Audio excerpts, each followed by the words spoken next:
Okay, tick tock, time to rock. Not sure why I'm doing the David Wood intro, but this mic picks up everything, like literally everything. I really need some acoustics in here. So, second live stream. I haven't live streamed since like 6 years ago, except for last night, I believe. So we're back. We're trying it out. So audio seems to be working fairly well.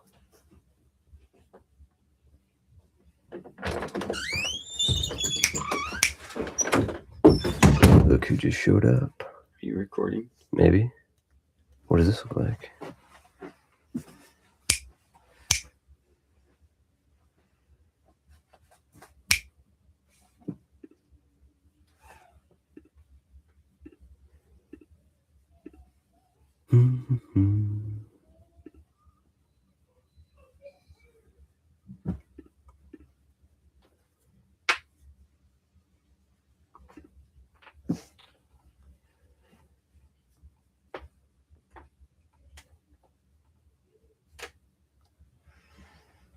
I can hear all that.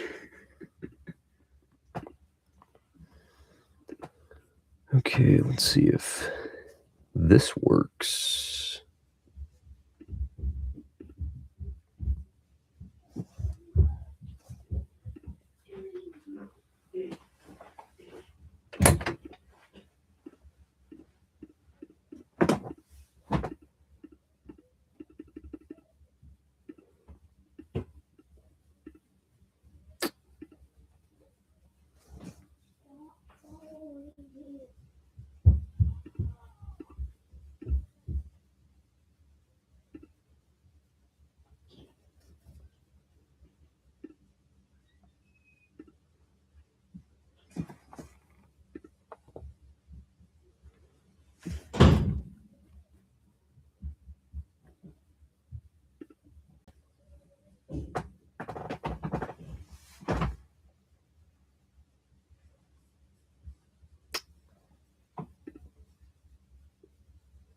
Okay, why is that not showing? There we go.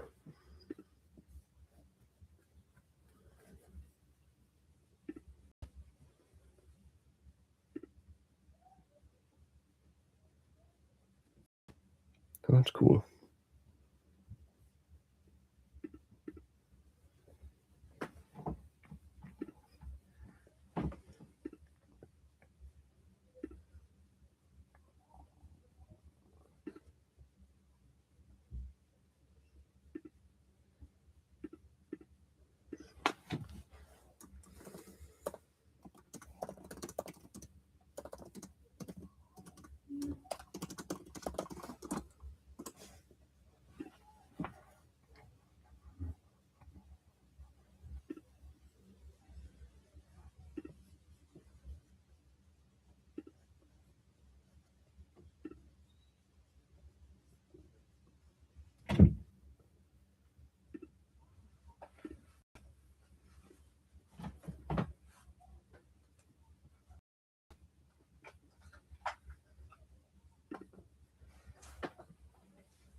Hmm.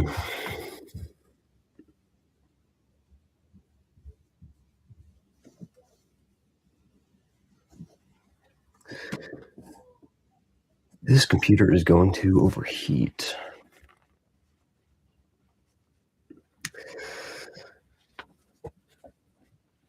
Ooh. Okay, top 10 movies of all time. And just to give you an idea of what we're going with here, these apparently are all my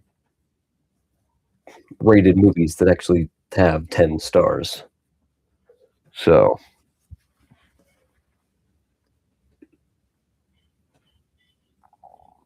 this is essentially what we're working with. Man, so many options to choose from.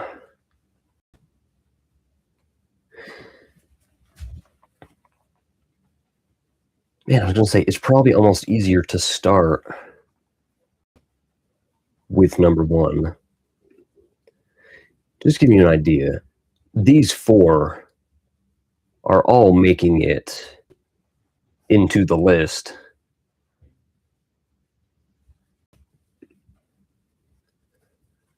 So the question is just, where do we put each one?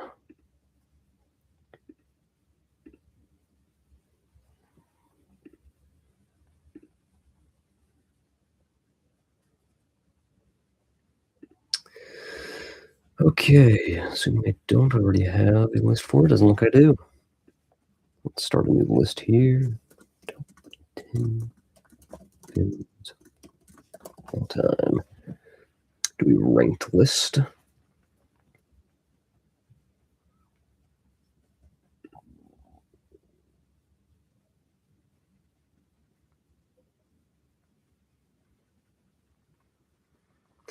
Man, maybe it's easier to just import what I have than get rid of stuff. That might be the way to go. There's a couple that I know are going to be here. Let's go Jurassic Park. That is an obvious. Godzilla, 1954. This one might make the cut. We'll see.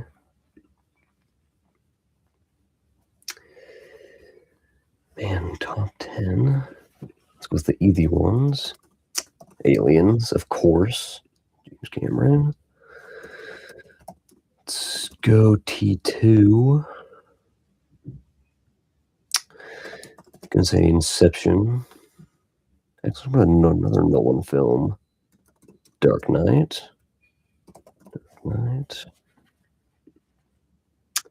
That's already 7.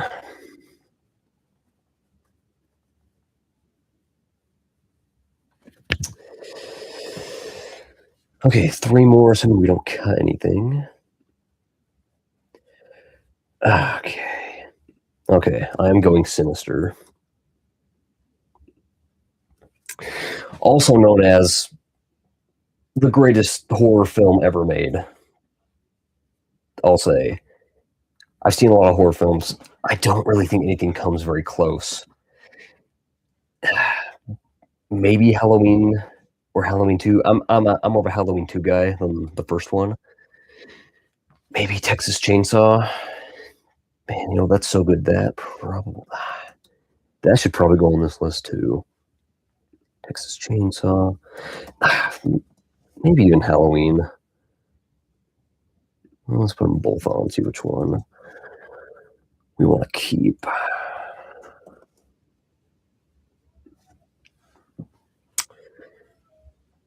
Blair Witch.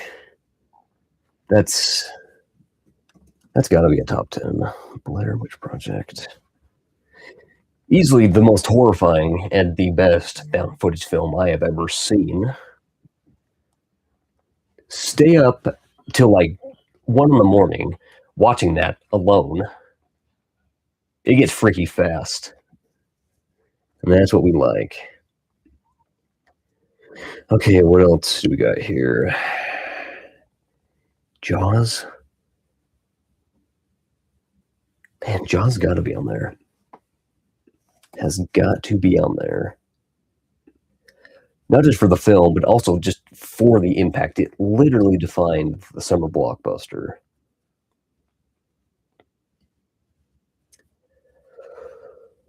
Speed? I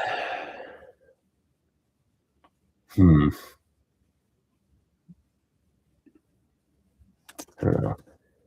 I guess we're just throwing everything on for now. 94. Speed. Back to the Future. That's a good one.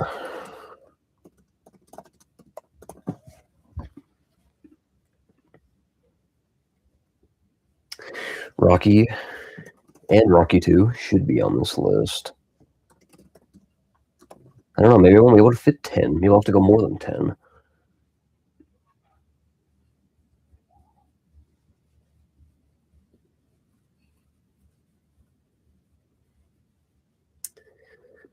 Man.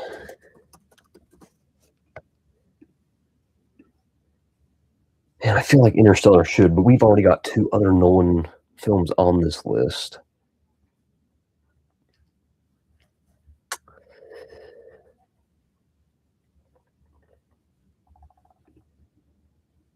Here's the real question. Which Lord of the Rings do I put on this? Because I know the right answer is all 3. Two Towers is my favorite of the trilogy. But I think Fellowship is just good enough that it should be on this list. Fellowship of the Ring.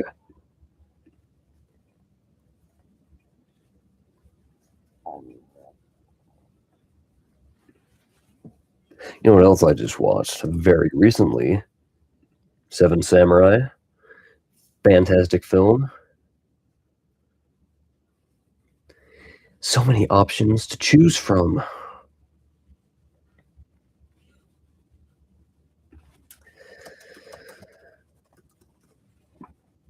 Also just rewatched Braveheart recently for the second time. I actually loved it the second time. I was kind of not fully on board the first time, but I love this movie. So much so that I actually just recently got an awesome 4K steelbook for it. Look at this. Well, if it'll autofocus.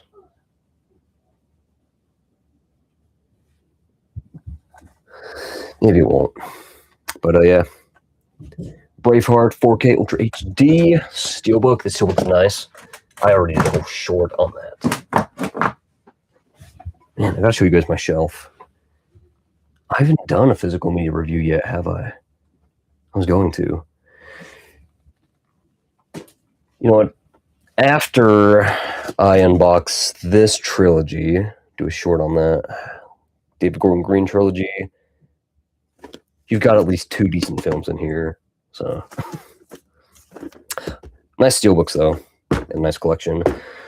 Once my Halloween box set comes, I think it's of the first 5 films, I want to say. Maybe 4? 4 or 5. Maybe it is. Oh, it's difficult.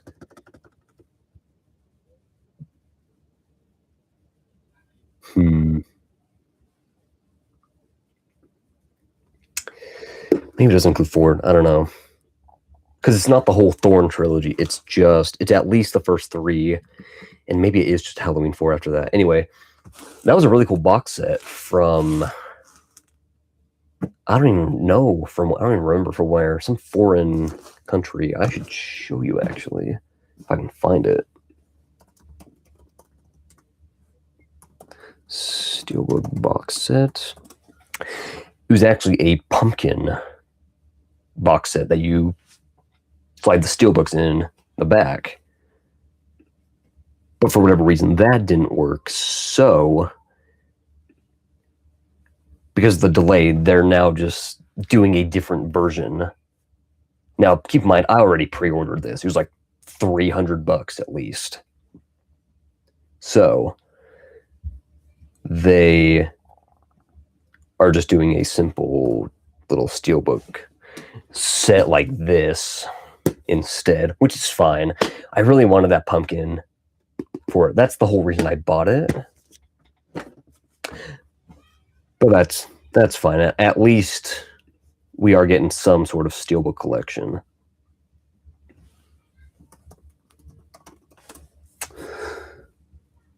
Let's see, store collection.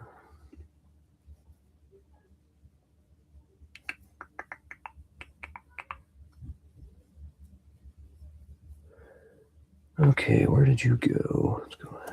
Halloween steelbook. Order been received. Update. Okay, here's the update. Okay, so here it is right here. Let's see if I can share my screen. What am I looking for? There we are. So this is what it was supposed to be. Got your cool pumpkin display from the first film. Some little booklets, I'm assuming. You got all your discs, and you've got... So it is 5 steelbooks. Interesting, okay. Maybe they just couldn't fit 6 in. I feel like if you're including 4 and 5, you probably should be doing the entire Thorn trilogy, you would think.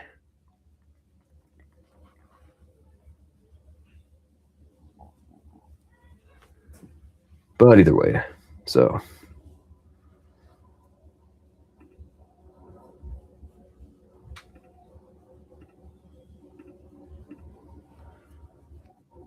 Screen is not coming up very good.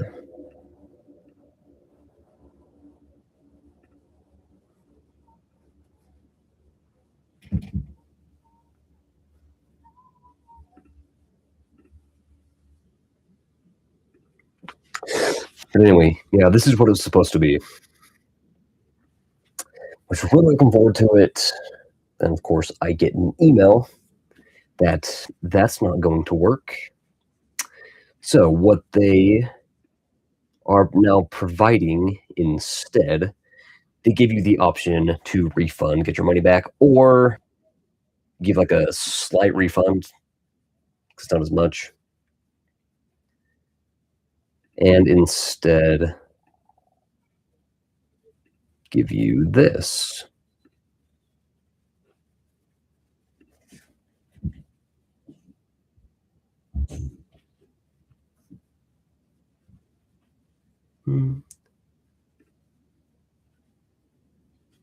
This will come up. There we go.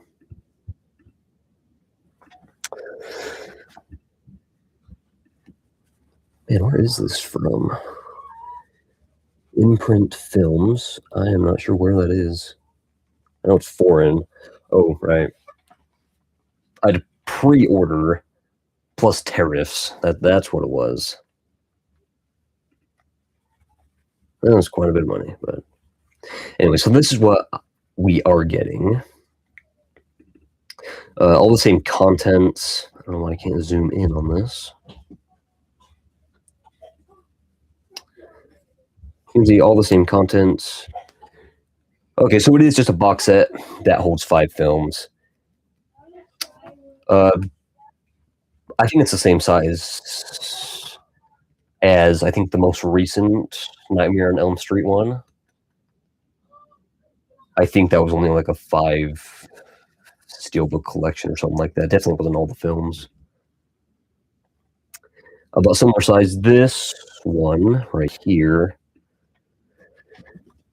is obviously only 3 steelbooks inside this one, so not too big.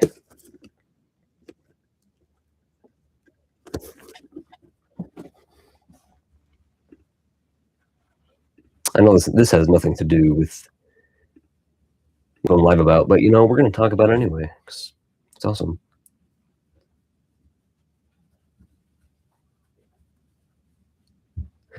So 5 steelbooks with the original artwork of the films, by the way.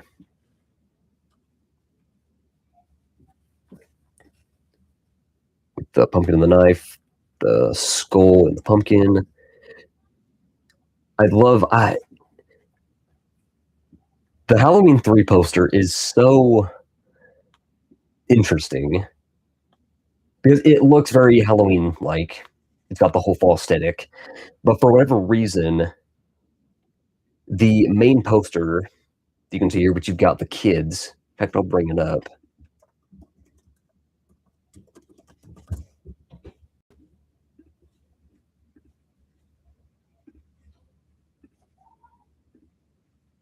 Here we go. If it'll open the dang thing. Gosh, I hate this. I hate this sometimes.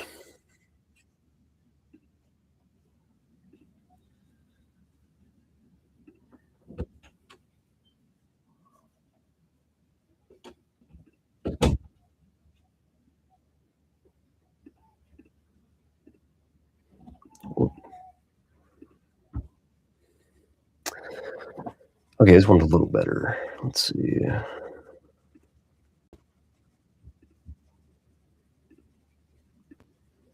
If you can see that.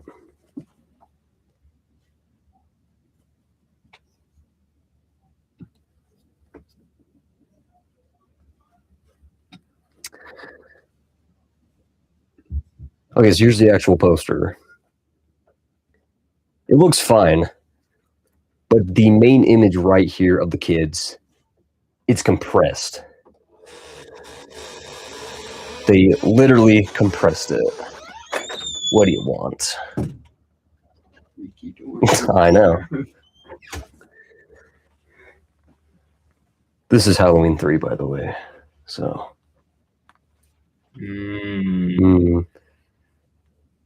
They're gonna die. Maybe. Oh, yeah. You have no idea what the ending's like. So you got the main mask, which looks fine. Michael Myers? No. I told you, he's not in this one. Oh, yeah. Yeah. But the main image here, they literally compressed it. It's squished in. They look like stickman figures. I know. Which clearly, I mean, you've got enough space. You didn't need to do that. That always cracks me up. It's one of those things in like a famous movie. Once you see it, you can't unsee it.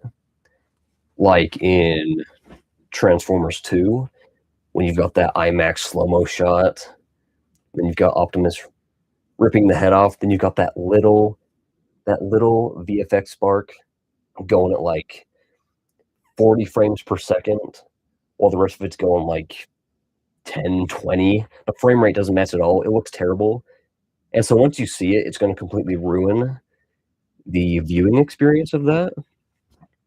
So anyway, this just reminds me of that.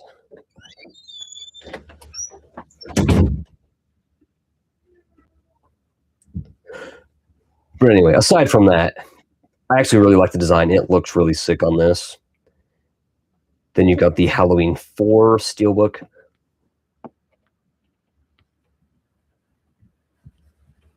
Okay. Just going to the side. It looks like a Scream Factory design on the spine. Maybe it's not. I don't know. This might actually not be Scream Factory. This might be a different company that did this, the release. Anyway, Halloween 4 poster. It's the original mask from the first film, which is not the mask in Halloween 4. It's Halloween 4 could have been, I mean, technically by all accounts, I'll say it is one of the top Halloween movies, but it's that dang mask. That is the thing. I don't know why this is not showing up on my screen, but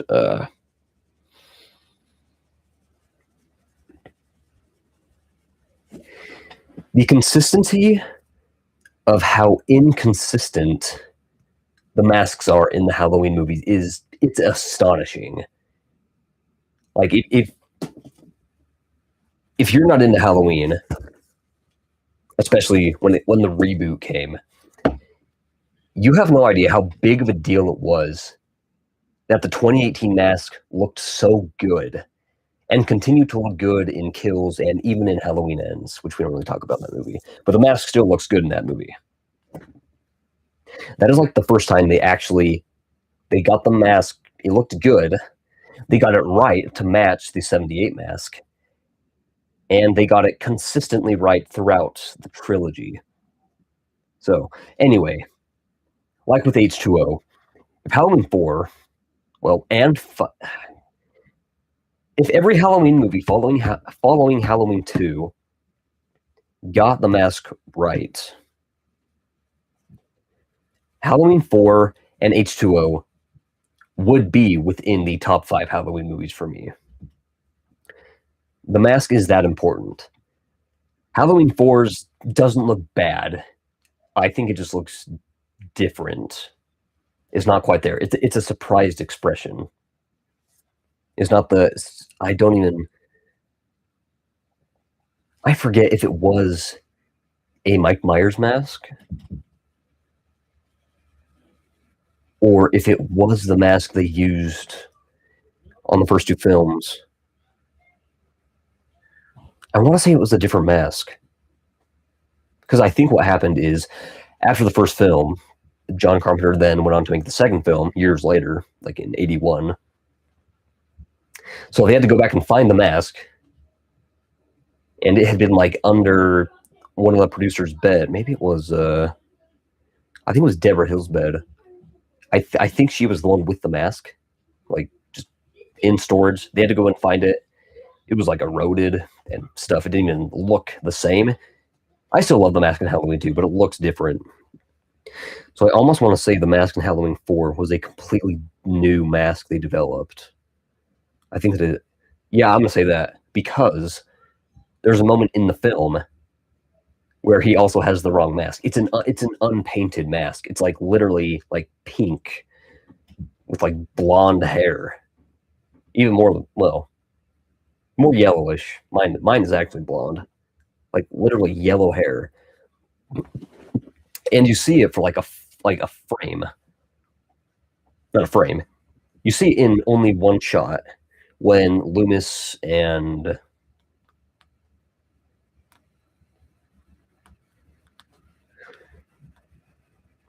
is it Loomis? I think it is. Loomis and Jamie in the school. Then Michael just comes out of the corner, obviously with the wrong mask, because production crew was so tired that night they literally did not care. So that's a fun Halloween trivia for you. There's a lot of fun trivia with this franchise, and I think that's why I love it so much. But yeah, I don't mind the mask in Halloween 4. H2O.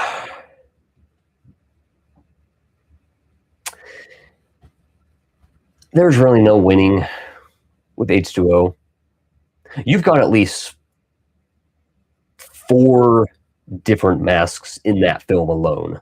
So the only good mask in H2O, Halloween 20 years later, is the first mask that you see in the opening scene. It's the Halloween 6 mask, which actually doesn't look bad. I think it's just a bit big, if that's a way to put it. Not quite as tight and well kept, and the hair's kind of all fuzzy-ish. Aside from that, it's not a bad mask. So, Mask from Halloween 6 is in the first scene of the film, where a few people die. Not to give away spoilers, so a few people die. And there's a really cool shot. I think it's a reflection, like down the hall where you see his mask. It looks pretty good. But then throughout the rest of the film, you get it's like a skin-tight mask. Like, look at this mask here. You see these shadows in the eye holes? You don't have that at all in the H2O mask. The eyes are literally bulging out of the mask. It completely undoes what the Halloween mask is supposed to do, which 2018 got right. So there's at least that. Which has even more fuzzy hair. It is not this hair, this hair like you see here. It is not Mike Myers' fancy hair. It's like fuzzy hair.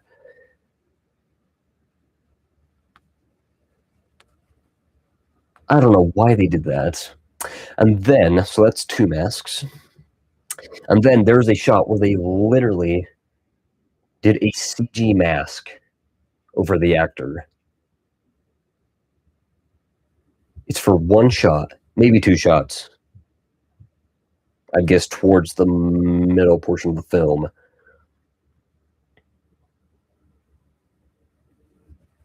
Yeah, it's literally the first and only CG mask that they have ever done in Halloween. Why they did that, I have no idea. How hard is it to hold on to 1 mask or to keep using the same mask? Actually, no, I do know why they did that. I'm going to show you right now. If you know anything about H2O, maybe I shouldn't complain too much, because the mask was a problem from the very beginning of H2O.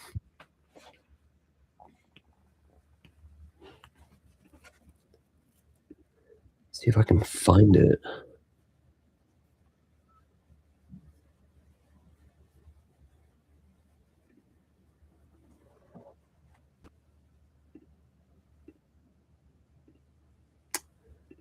Okay, here we go. So, originally, the mask for H2O was going to be very different. It was going to be a new mask. And that mask is this. You see that?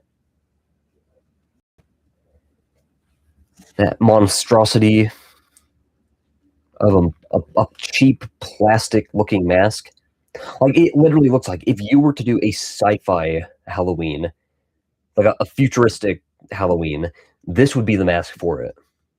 Like, imagine H2O came out in 2000, 2001. You know what? Better yet. Imagine Jason X, but instead of Jason, it's Michael. This is what you get. This is the mask that you would get for that movie. Now,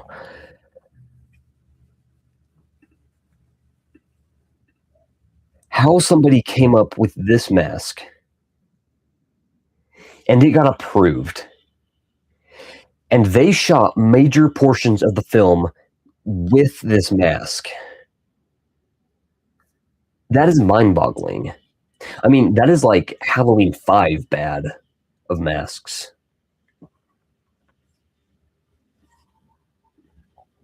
And so that is the 4th mask. There are still instances within the film where you'll see moments, little moments of that mask showing up. These are all 4 of the masks. You got Halloween 6 mask, the CG mask. Look at that thing. This is the original shot with the new mask. And of course, this was the reshot version, which, of course, in all honesty, is not much better. At least this mask kind of got the eyes right. It looks plasticky, but it is literally skin tight. You can literally see the eyes and the skin perfectly, clearly.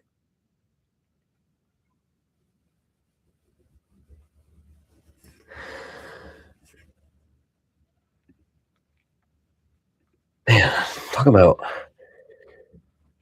horror franchise masks and props, you're gonna get any horror fan pissed off just ranting. Look at that. Look at that. At least the Halloween 6 mask is a little better and gives you the shadows. What the frick is this? Look, what is Kevin Myers doing here in whiteface?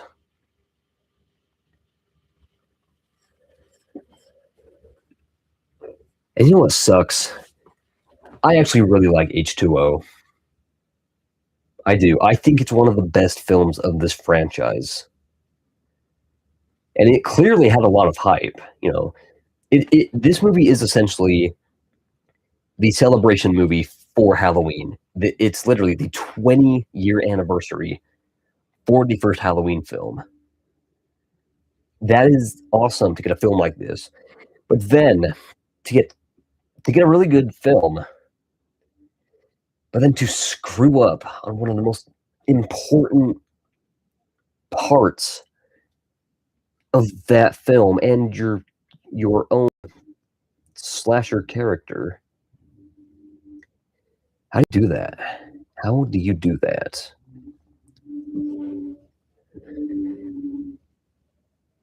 And you know, as bad as Resurrection was, at least the mask in that film was better than this one. I'll give it that. So you can imagine what happens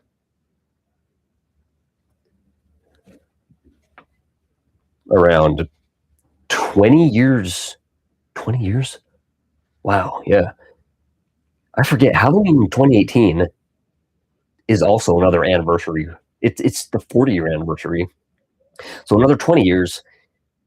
Imagine what it's like for the fandom to get a mask like this. Look at how awesome this mask looks. That is sick. That is spot on. That is everything the Halloween mask is supposed to be.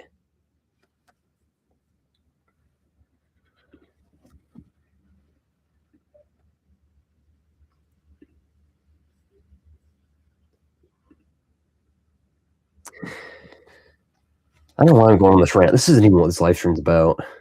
I may have to change this title, actually.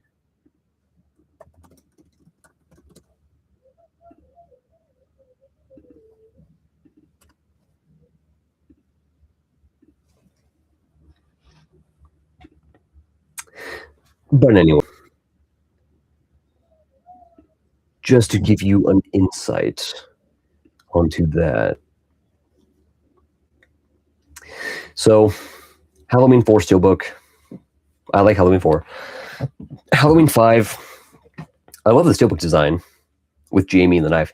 That might actually be one of my favorite Halloween posters. As for the movie, though,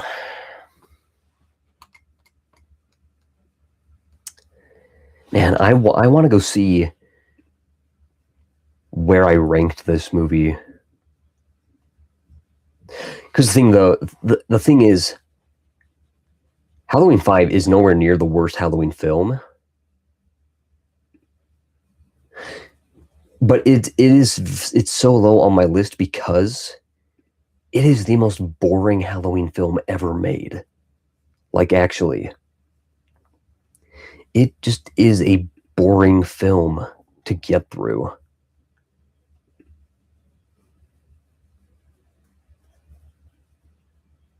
Sheesh, look at that.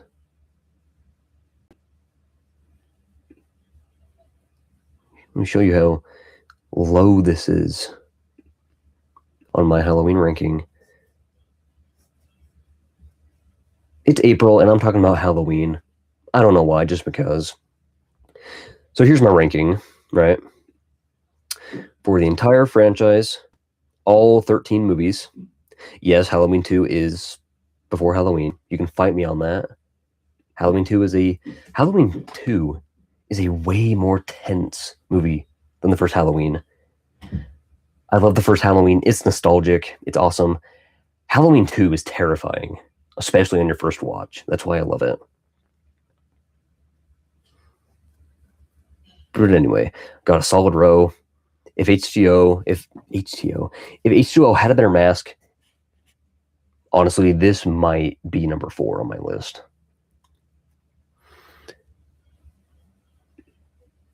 Obviously, you got the worst 3.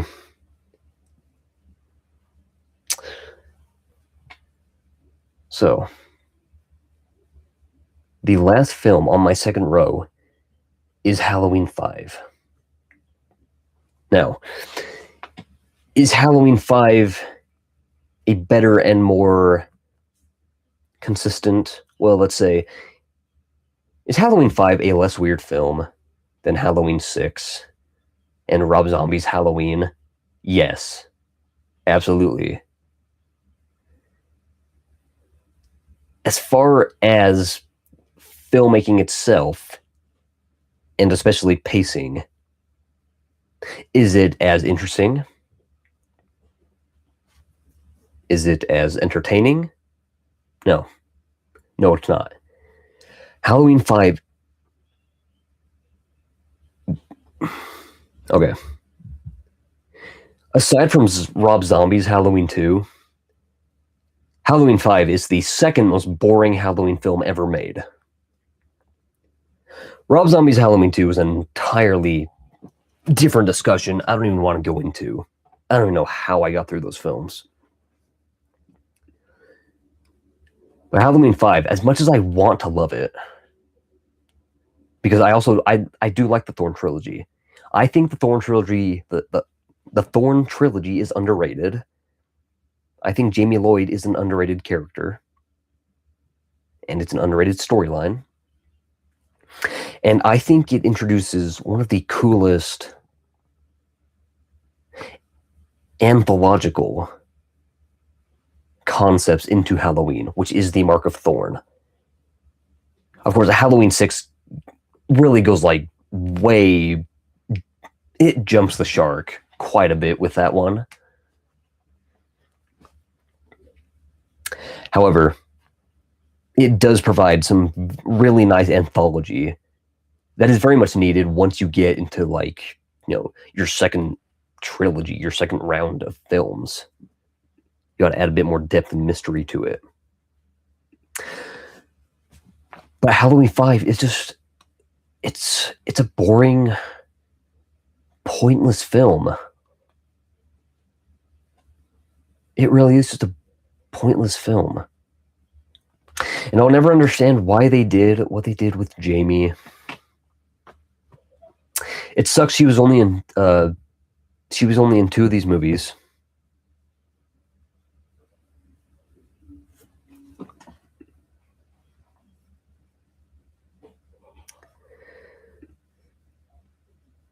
Yeah, that's right. Yeah, Danielle Harris did not do Halloween 6. So Danielle Harris only played Jamie in 2 of these films, which sucks. Because I love the character of Jamie Lloyd in 4 and even in 5. Even with what they decide to do with her for some reason. I don't know if that's a spoiler at this point or if people care. Not that it even really matters to the story.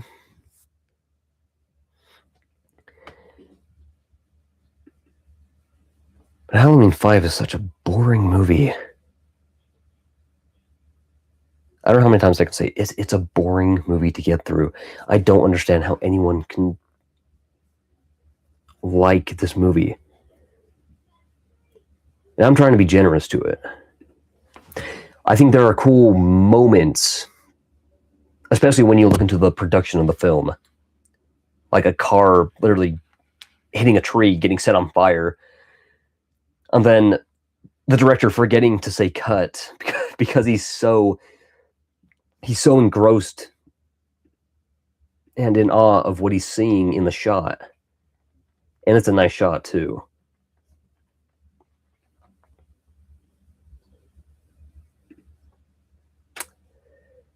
But again, just boring.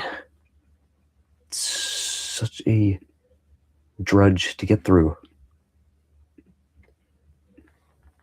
But that's my Halloween tangent.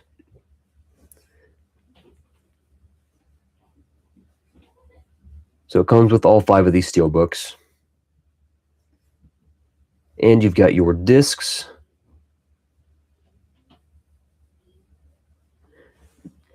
which being foreign, I hope means that they work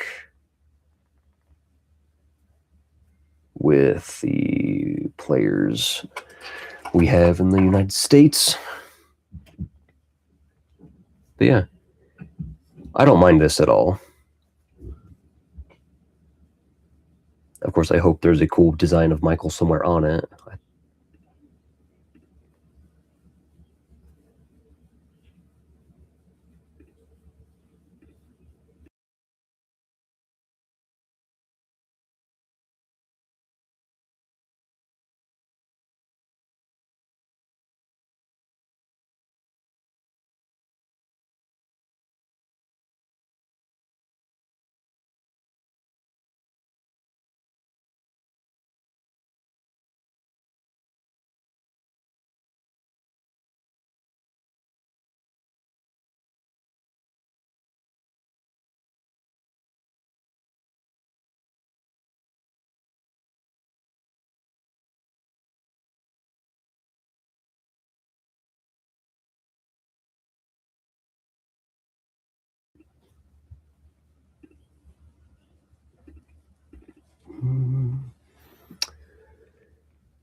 So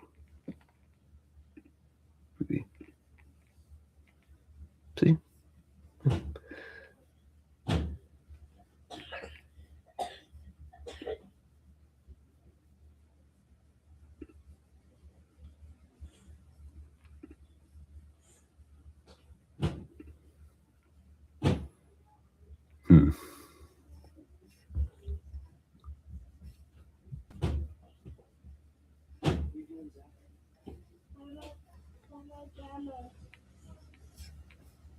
Not seeing a photo of the back, but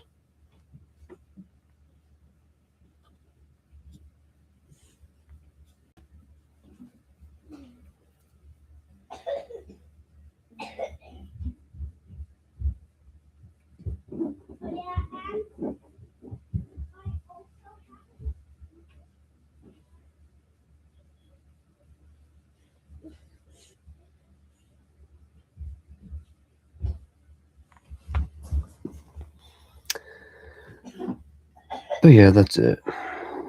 So 5 4K Ultra HD discs, 1 for each film, 8 Blu-ray discs. Interesting. I'm guessing that's Blu-ray films, and then some of them would have just special features or something. So that's about $500. Okay, I guess I didn't see. Okay, release date is May 20th, so next month. Let's see how long that is. It's a few weeks. May is this week, so cool. So 3-ish weeks. This should come, hopefully. Keep in mind, I ordered this. When did I even pre-order this? Okay. So, back in last year, 2025, I probably pre-ordered this August, September, maybe. They had a planned October release. Got pushed to December.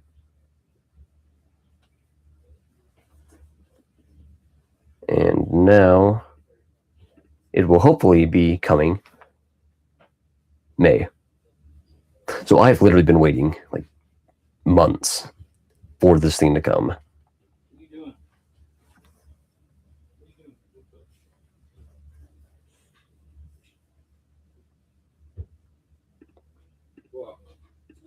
So Jonathan, what are you doing? Do it. Quit messing around.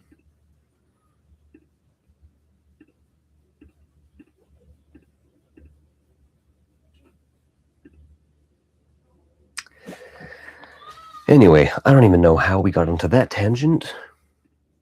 That was fun. So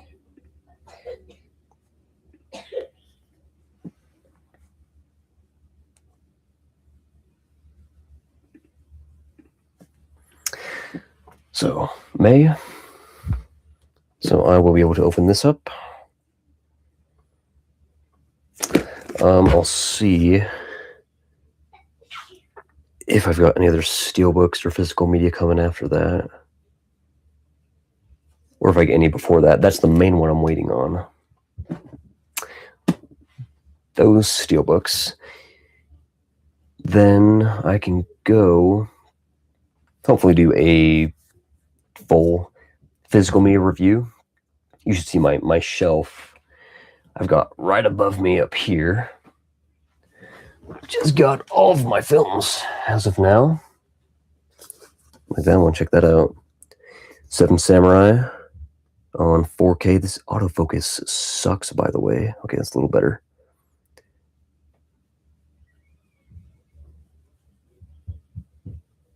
So this one's pretty cool.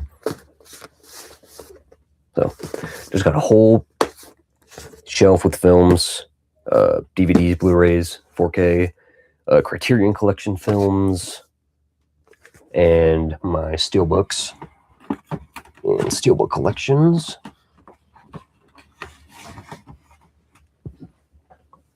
So a lot of cool stuff that I want to go through. I don't know, or maybe I just do a live stream going through them. Take as much time as I want. I could do that.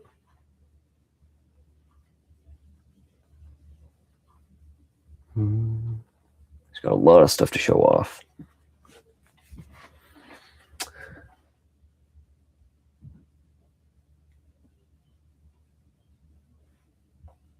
Okay. Got a lot of my top 10 films up there.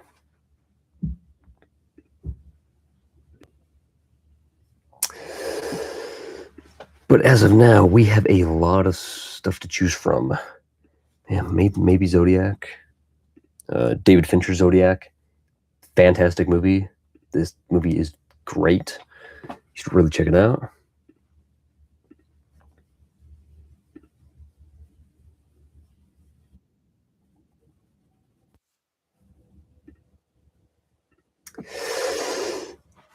Man, if we're doing a top 10, that's going to be brutal. I really don't know what to cut from this. I guess we just go from the top down. So, number 1 is obviously Jurassic Park. Oh, it's playing right now, isn't it? I think I'm going to go see that Friday. Maybe, we'll see. During the pandemic, that was the one movie I actually wanted to go see that they released, Jurassic Park. Can you imagine seeing Jurassic Park for the first time in 1993, opening day? Can you imagine that? That would be amazing. So Jurassic Park is number 1, no doubt about that. Number 2, I think it's a toss-up between Aliens and T2.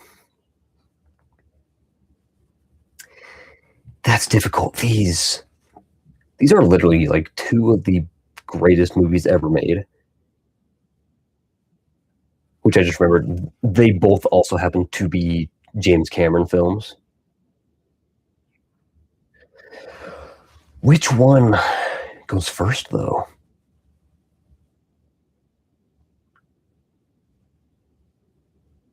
Man, I think I have to say Aliens. Specifically, is it the special cut or the special edition? It's an extended cut. I think it's around like 30 extra minutes. And the extended cut includes one of the best scenes that they should not have cut from the theatrical. I think it's a scene with, I think it's a flashback. Something about Ripley and her daughter, who's now aged and passed on. So she essentially, her daughter's gone, and that helps drive the entire parental aspect with Newt in the film. It's a great scene. It's a great movie. Yeah, I have to put Aliens. Aliens is so good. I haven't seen it for a while, but it's so good. Terminator 2 is also So flipping good. Aliens may be the best monster horror film of all time. Maybe even over Jurassic Park. Terminator 2 is definitely the best action film ever made. Like, I don't think there's any dispute about that. So that is my top three. No doubt about that. No doubt. The question is, what comes after?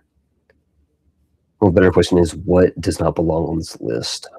Top 10 films.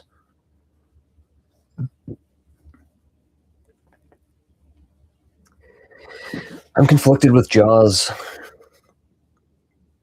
You know, even though it really shouldn't be, I don't think. Jaws is a great movie. Yeah, Jaws stays. Not sure where on the list, but it does stay.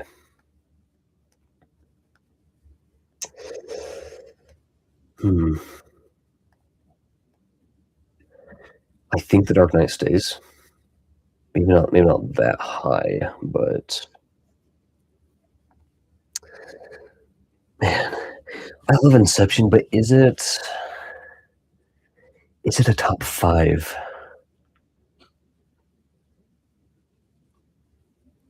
Man, I hate this because I love all these movies. I love all these movies. I actually had a conversation with someone like last year I was working with. Asked me, what's your favorite movie? I'm like, oh, well, it's difficult to have just one favorite movie. I've got multiple favorite movies.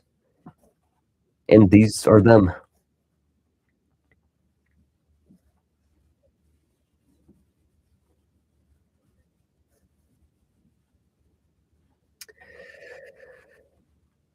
Okay. So Jaws stays. Inception, maybe.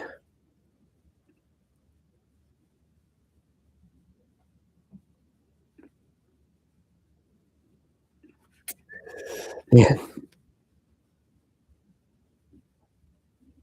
gotta help me. I'm really.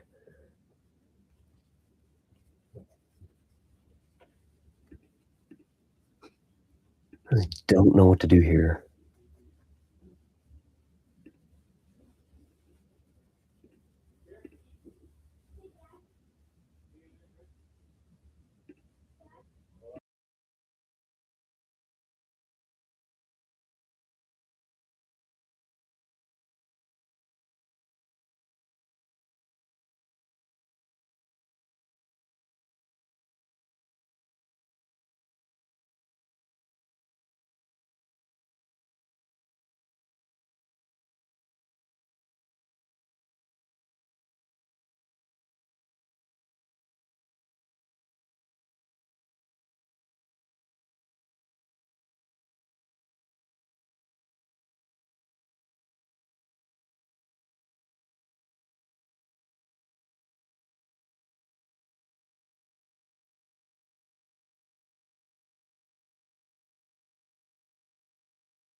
I am conflicted. Okay.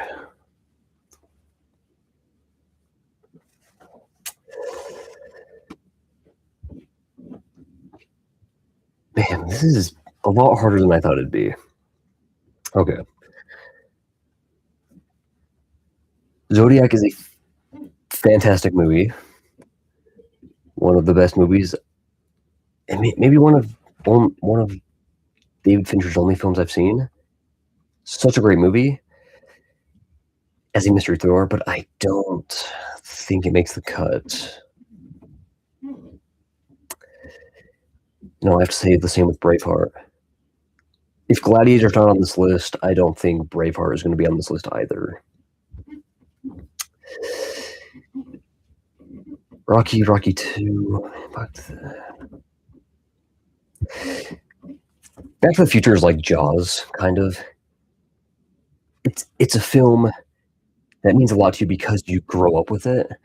I did not grow up with Back to the Future. I only remember ever watching the third, like until a few years ago. So I don't think Back to the Future makes the cut either. As much as I want to keep it on this list. Halloween, we already talked about that. It's a 9 out of 10. It's really good. It's such a classic. I love it. But for best, I don't think it's going to make the cut. I think Sinister I'm keeping just because it literally is the best horror film I've ever seen. But I also, man, this is a great lineup of horror, by the way. Sinister, Texas Chainsaw. You have no idea what that was like for me to see for the first time in theaters. Thank you, fandom, for all you do to re-release movies. I actually see a lot of those movies now. But is it a top 10? Is it a top 10? That's the question. Which of these are top 10s of all time?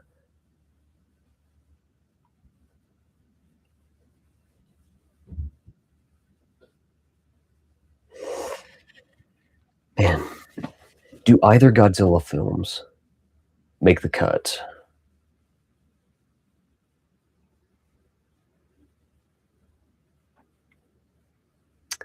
I wonder.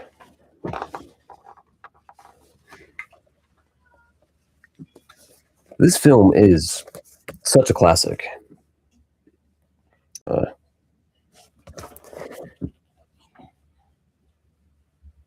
Right now, it's between this. Actually, just let me show you right here.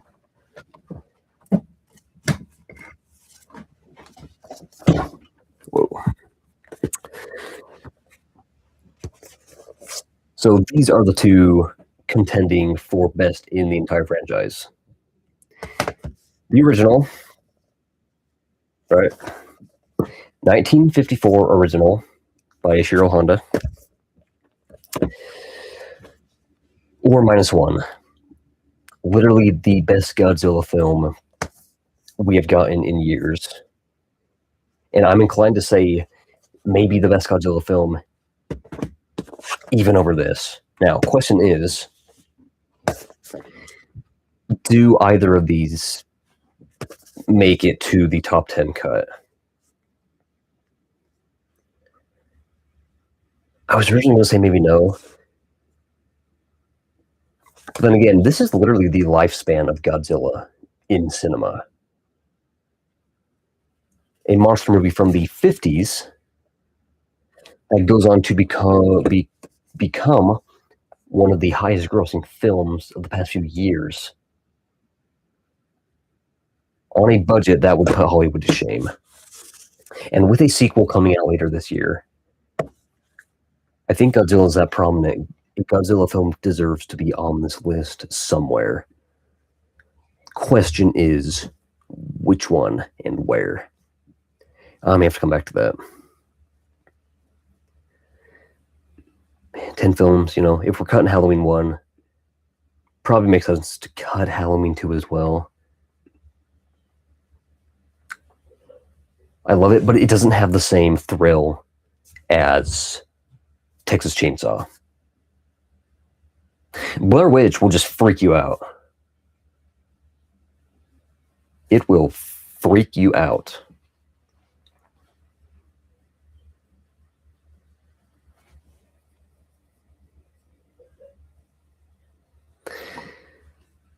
I almost want to just get rid of all of these bottom ones. I know whenever I do, I'm going to regret it.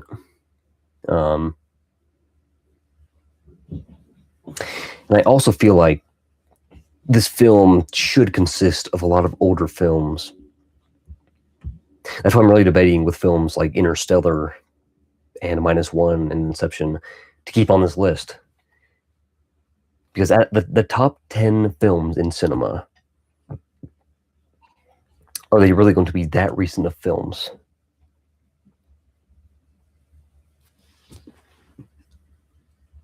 I don't know. I don't know.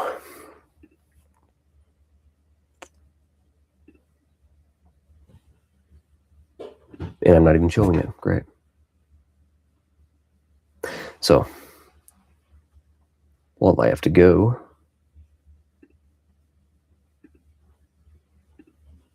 I'll be putting this on for a minute.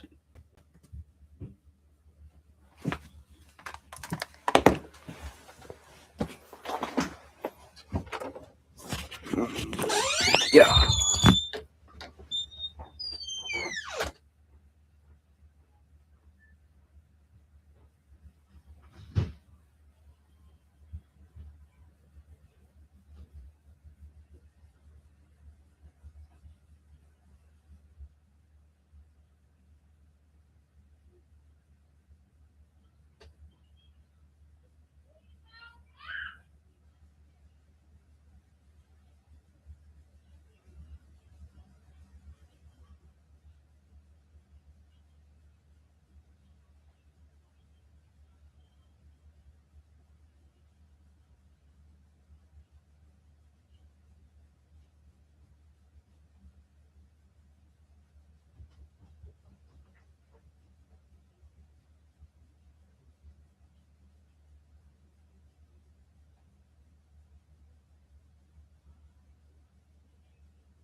Oh, no, that's why. Okay.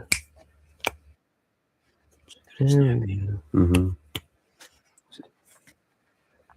It's like he can hear everything. I know. He tells me what to do. Can you hear that? That was weird. Anyway. Cody. Huh? Cody. Okay. Okay, so to finish this list.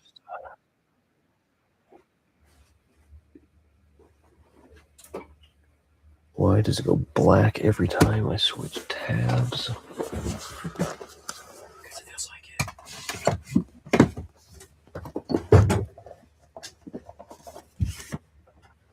Yeah.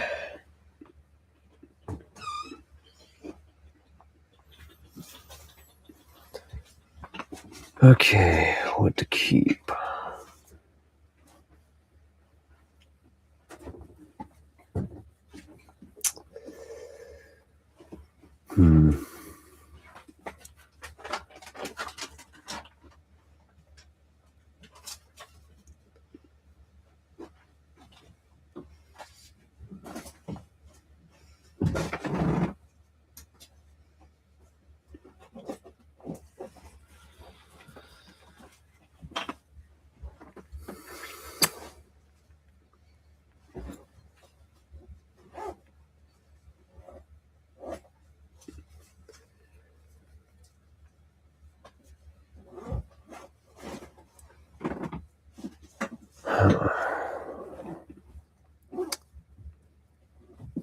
Shouldn't be this difficult.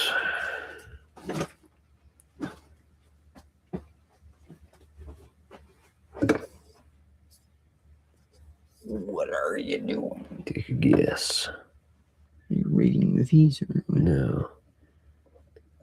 is this like a top 10? Yes. There's an 11. Because I've got too many for a top 10. So you can own like 15 or 20? No. Yeah. Speed. Speed is awesome. But I've only seen it once. So you can go.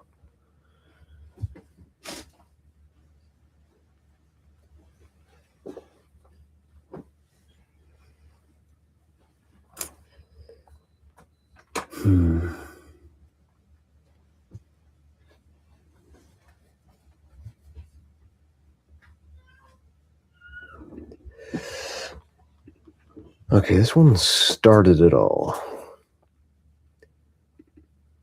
But this one has the bigger payoff at the end. So we're keeping that one.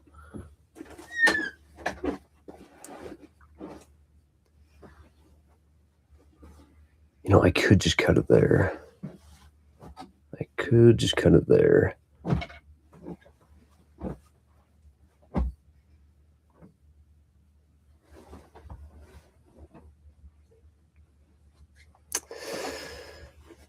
Man.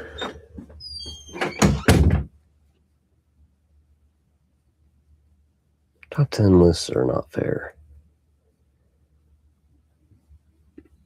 Okay, we're going off films I grew up with. Lord of the Rings is also not one of them. I think I'm booting Fellowship of the Ring, not because it doesn't deserve to be on the list, but because all three deserve to be on a list. So really, if you can't have all of them, no need in really having any of them.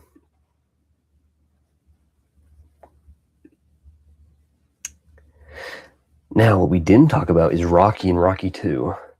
Best Rocky movies. I love these movies. Is Rocky a top 10 movie?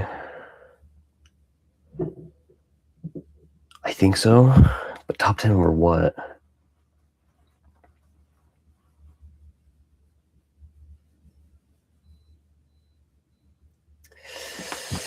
Okay. Do I cut Blair Witch?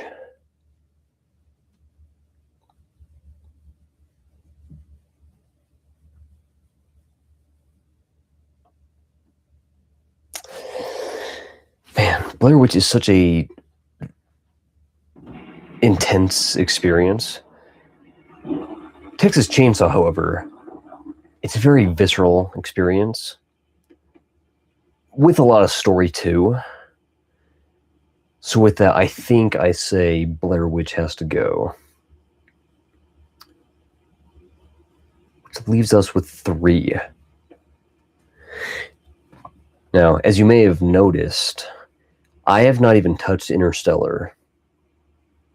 Interstellar used to be one of my top 10, definitely. I've seen a lot more.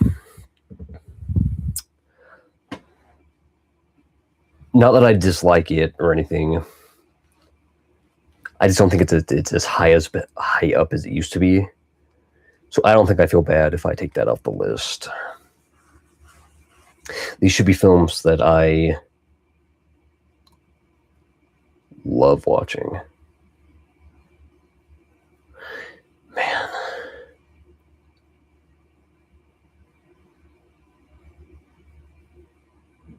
You know, I might be that kind of person who says Rocky 2 is better than the first. That might be blasphemy. Well, because I already said Halloween 2 is better than Halloween. And Aliens is better than Alien. I guess I'm just a sequel guy or something.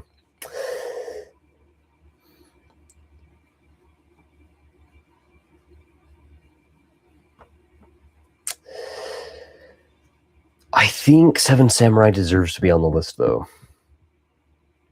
I do think so. Has a lot of good themes. Especially when it comes to like Bushido and all that. A lot of good themes when it comes to, you know, samurai and that sort of honor. I think Seven Samurai deserves to be on this list. So what do I get rid of? Man, -1 has such a good ending, though. I won't spoil it if you haven't seen it, but you need to watch this movie. I think it is the best Godzilla movie ever made. It is a strong emotional ending. What choice the character makes. And you can literally feel it in your heart.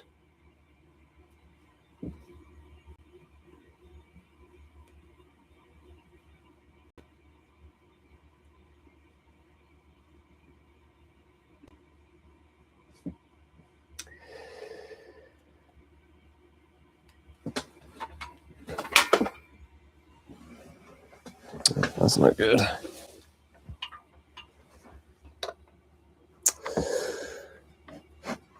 Man, I think for that reason alone, and that Godzilla is such a cultural icon, and that I absolutely love this movie, because -1 is such a great movie.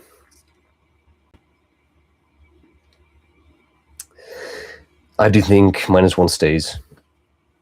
I mean, look at that. You want to know how much I love this movie?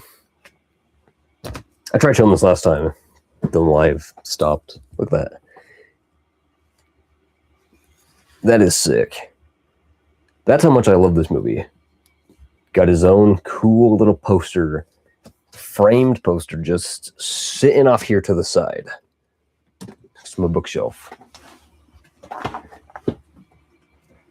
So -1 stays.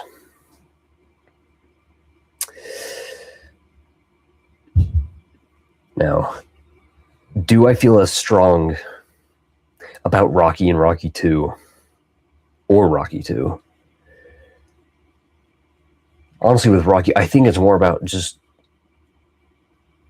the creation of the film itself than the film itself, you know? Rocky's like Jaws in the sense, it's such an inspirational story of making a film. It's a story of a success that should not have happened. You know, with Stallone making this movie.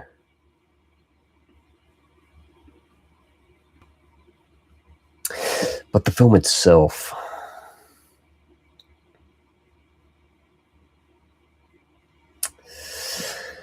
man, Does Texas Chainsaw beat out Rocky?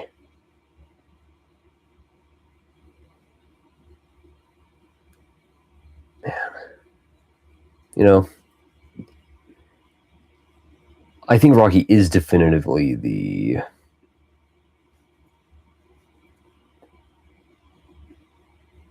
takes priority over Rocky 2. We can get rid of that. And then there was one. I really don't want to lose Sinister because it's genuinely a great horror movie. Even though that's one of the more recent ones on this list.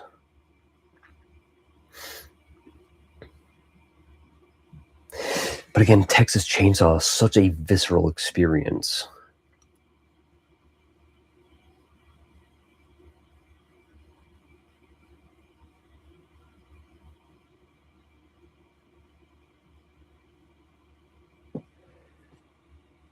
I would ask which to go with, but nobody's here, so it's all up to me.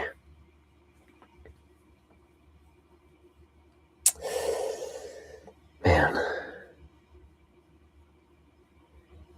Does -1 go? It's kind of high. Honestly, maybe, though. Maybe.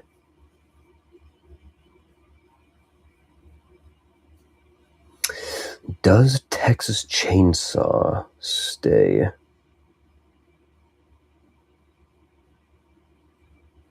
Does Texas Chainsaw beat out Sinister? Texas Chainsaw is a classic. Like an actual horror iconic classic slasher. Sinister is more of a, I don't even want to say cult classic. It is classic in a sense, nowhere near as much.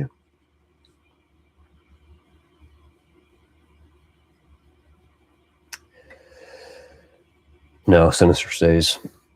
I've had this discussion with my friend when we go see movies. Like seeing Weapons. The film that always comes up with horror movies is Sinister. Because it's that freaking good. So Sinister stays. Does Texas Chainsaw stay? One of the best theater experiences in my life. Definitely Texas Chainsaw. But does it beat Seven Samurai or Rocky or Sinister?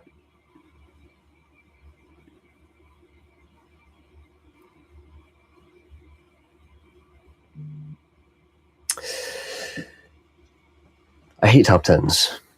I want to pick all of these movies. It's not fair.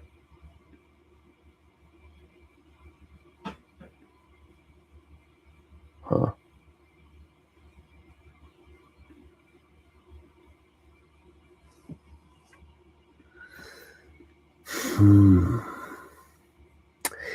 Tough decision. Okay, I've seen Texas Chainsaw and Seven Samurai once each.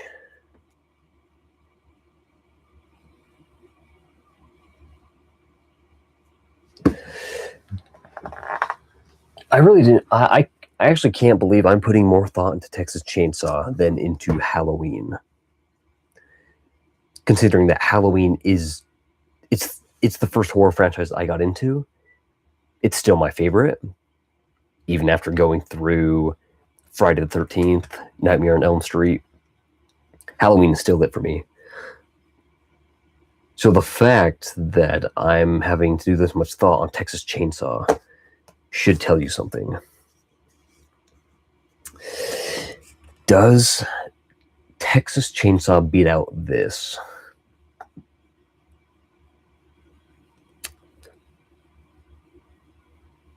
I don't think so.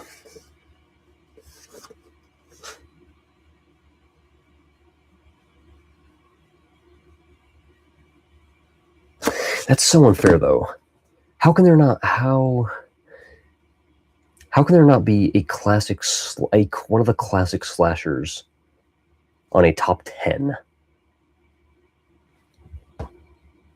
Jaws doesn't count. as a classic slasher. It's a classic adventure.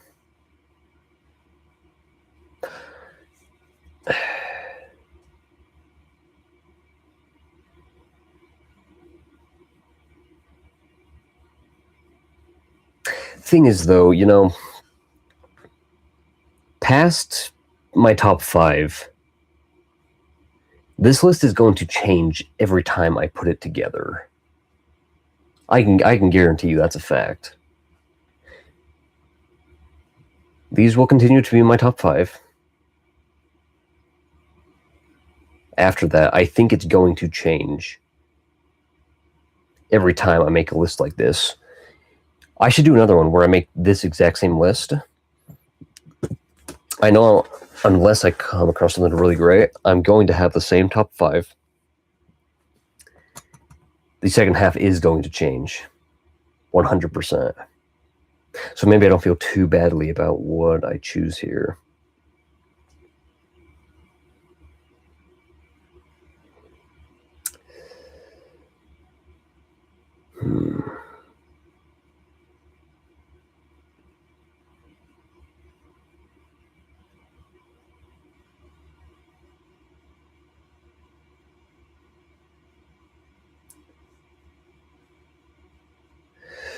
Okay, if I had, or rather got to watch one of these.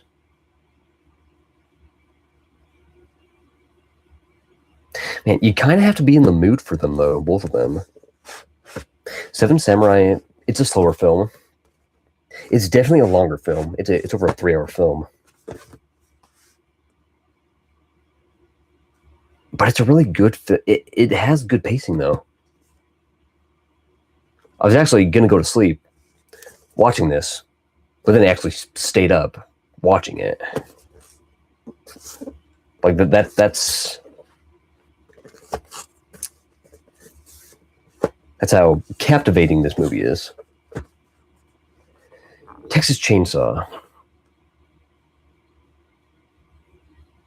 Okay.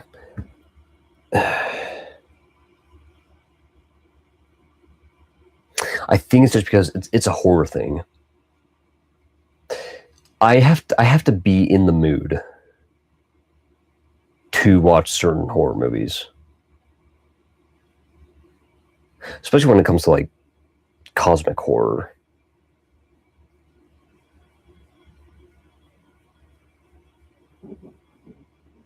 But the thing is, I feel like I could watch either of these. I could go watch Seven Samurai, or I could watch Texas Chainsaw. This is a big decision. This is important, guys. I know I'm just ranting about movies, but it is important. This list is important. We're talking about cinema here.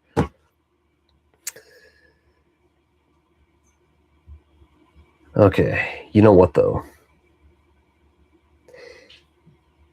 Texas Chainsaw came out in 1974. That didn't set the standard for the genre. You know what did? Halloween did, which came out 4 years later. And if Halloween's not on this list, I don't think Texas Chainsaw is going to be on this list either. So because of that, Seven Samurai stays.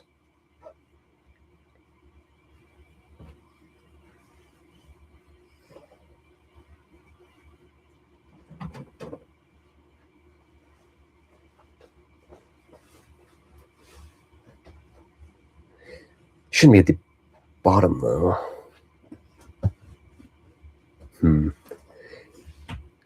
-1's more recent. I'm going to move that down.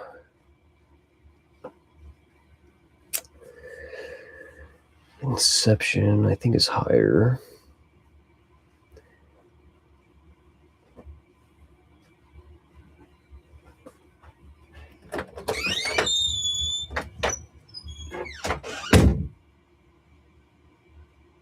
Maybe that's good. Okay, I think I'm going with that then. Maybe I should do a top 10 series. I actually don't know if I've even seen enough series to do one. I've started getting into like certain animes and miniseries. I think I'll eventually get to one, but also, yeah, if you're not following me on Letterboxd, you should follow me on Letterboxd. A lot of good stuff here. So obviously these make it into the top 5, obviously. I don't think that's ever going to change.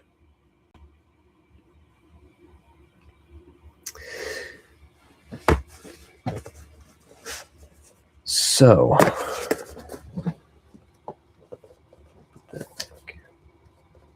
man, I didn't even bring a Cary Grant film up either. Maybe if this was more of a classic list and not a cinema list. But here it is. Top 10 films of all time.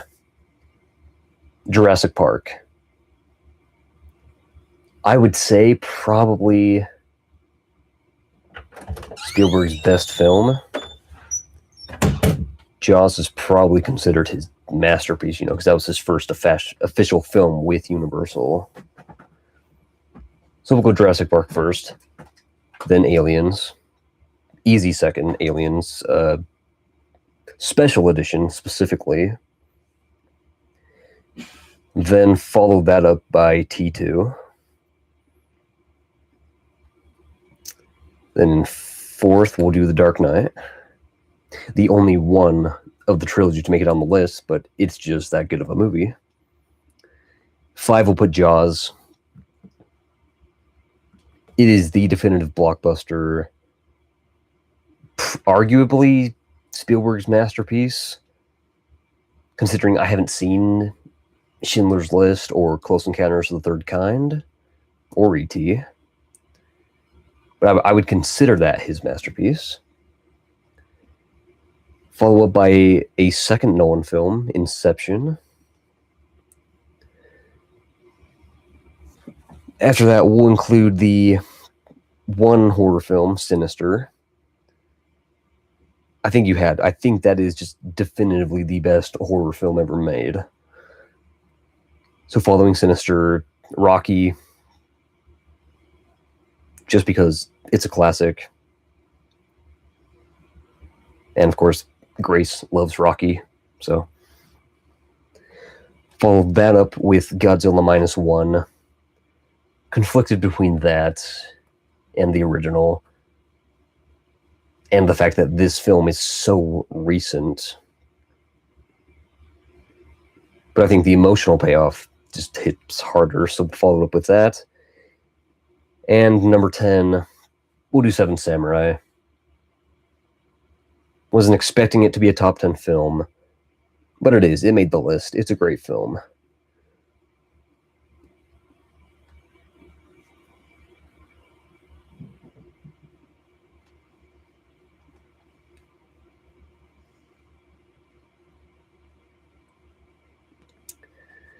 So there we have it.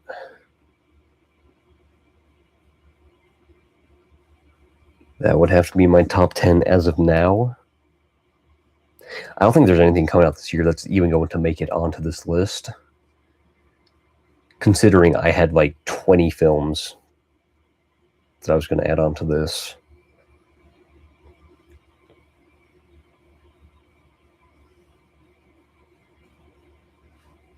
But 6 or 10 will probably change whenever I do this list again.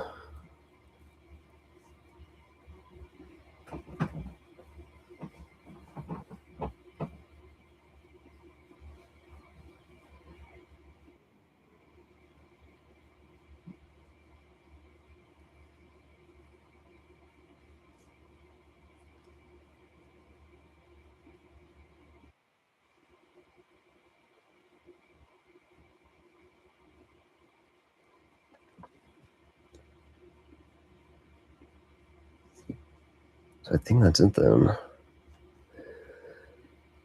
Okay, that's the list.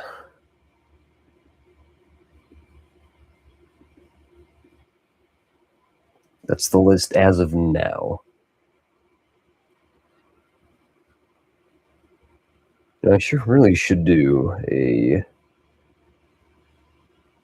physical media review following this. Well, 3 weeks once my other Halloween steelbooks arrive. I think those are the only ones I'm waiting on. After that, we'll unbox those. Maybe even in the video. That'll be a fun surprise. Do a little something special. So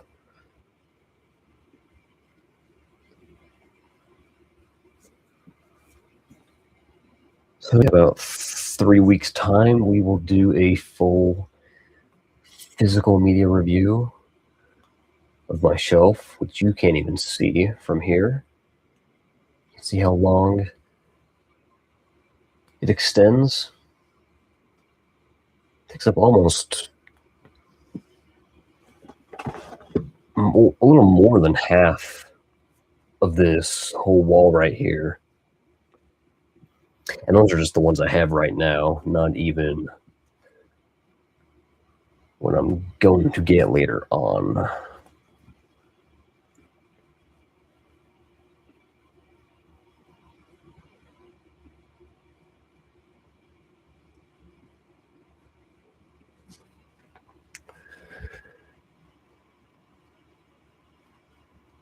Yeah. I've got a lot of films. I think I've only reviewed my steelbooks. I have a lot of 4K films that and Criterion films I didn't even show you guys. Well, actually,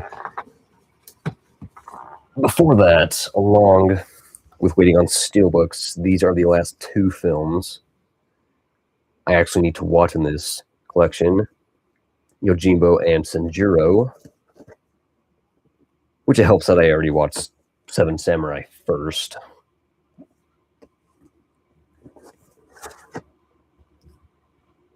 These are also Criterion Collection. Nice slipcover for both films. But yeah, these are the only 2 on my shelf I have not seen yet. So I'll watch these in time.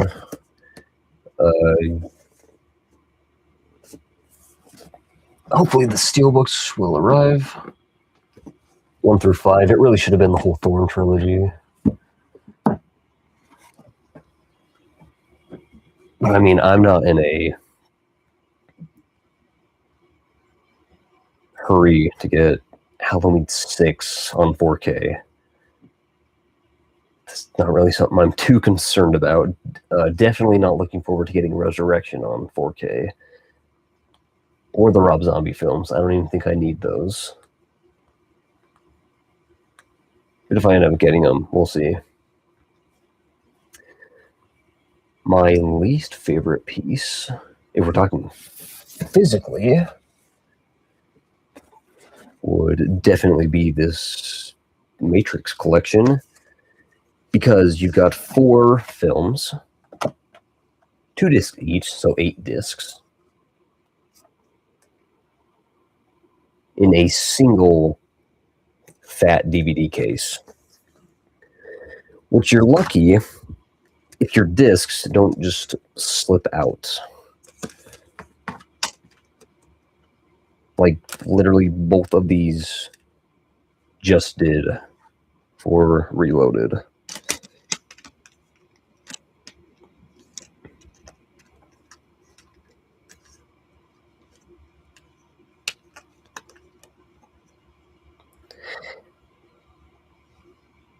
And of course, you also get this this extra disc. If this will focus.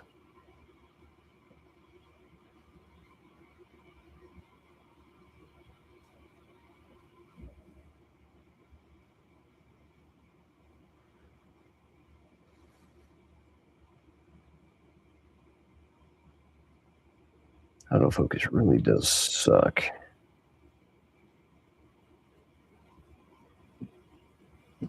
far does that have to be? That's far. Anyway. Oh yeah, these things barely hold on onto these little flaps. So, not very stoked about this physically. But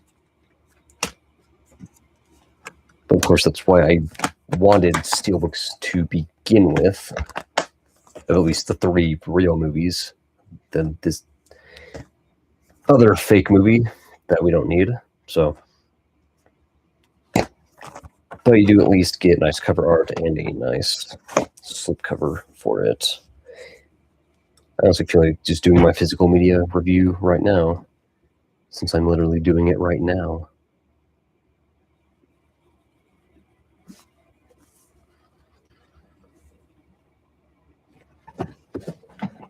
Okay.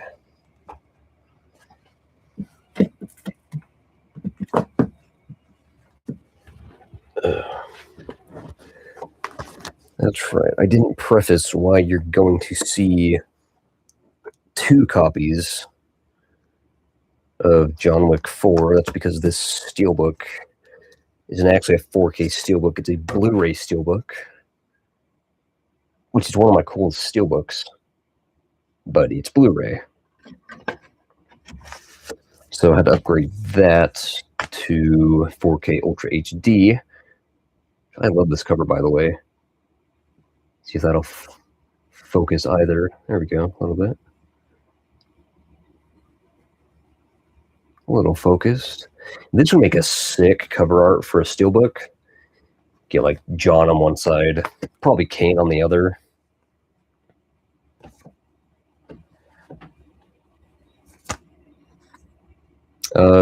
Yeah. Of course, it doesn't hurt to have multiple copies for really good films, especially when it's the best film in a franchise. You can fight me on that. I actually did the exact same thing.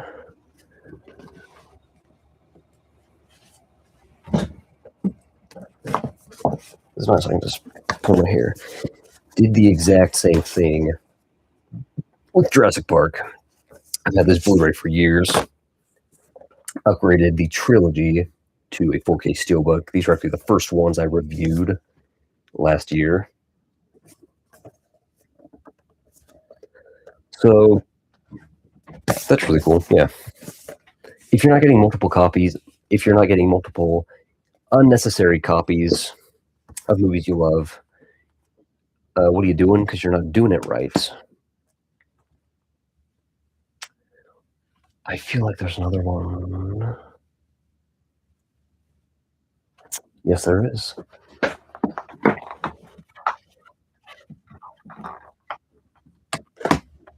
This one is 4K as well.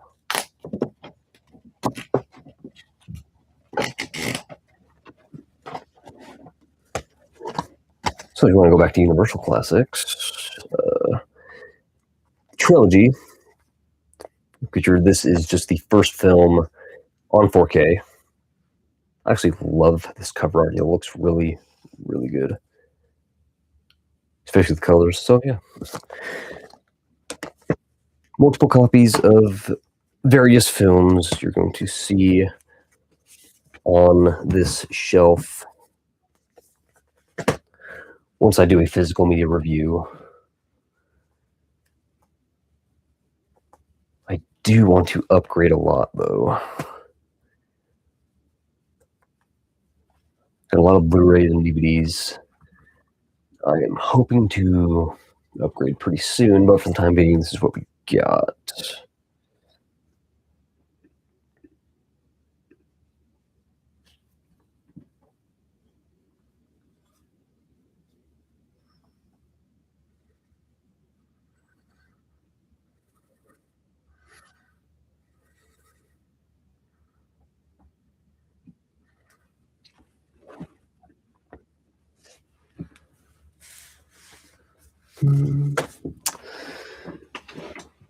Okay, last thing before I go.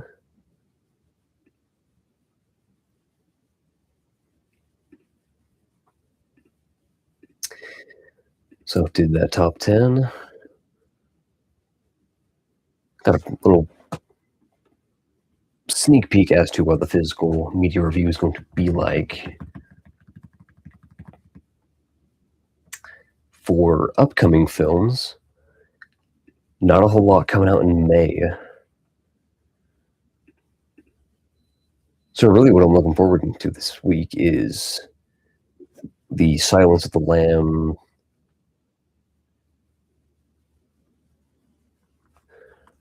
Let's see, when is that, Wednesday?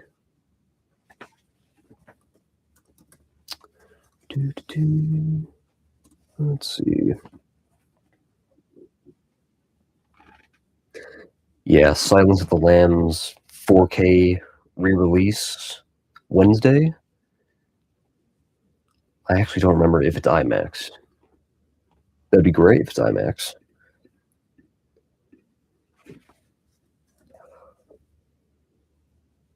What anniversary would this be? How old is this film? Was that 90s, I'd guess?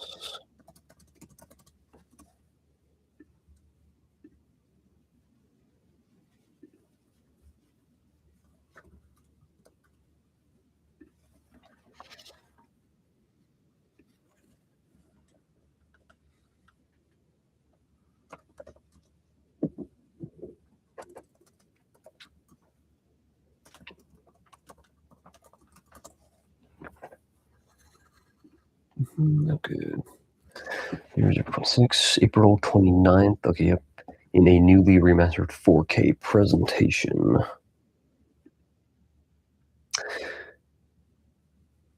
Was this 91?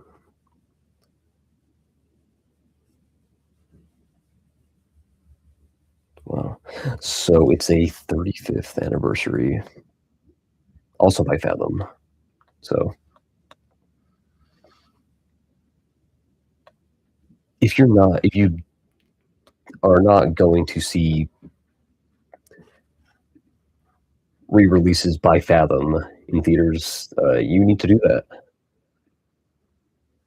They re-release some great films. So this Wednesday, May, probably looking forward to Backrooms. It's all I can really think of that my mind goes to. I know there's something major in May. I don't remember what.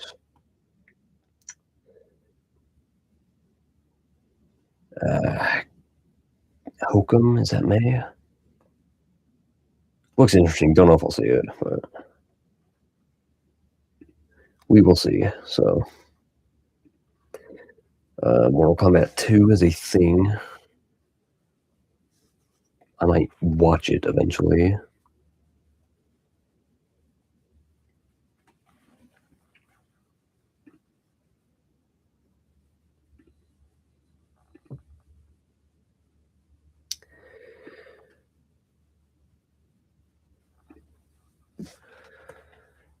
But that's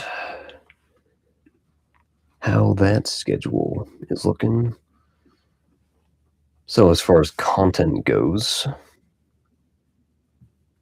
Veronica's Secret filming, I guess, end of May to early June when we're starting production back up. I'd love to do stuff before that. I just don't think we will be able to.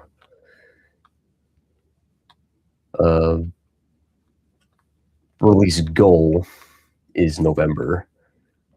So get the majority shot at least by August, September, finishing it in the edit bay. Hopefully get it scored as well.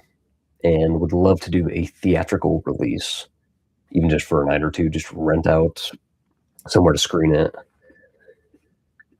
by November. So that's the goal. Get a first cut early September, maybe a final cut by October, before first or second week of November, because this year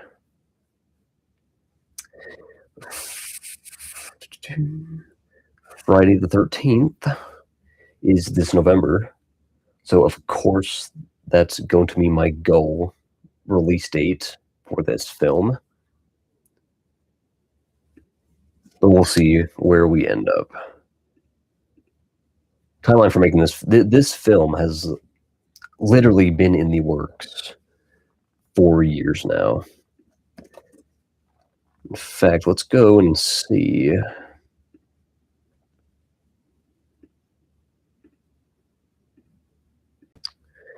When I first brought up this film, it was a while ago.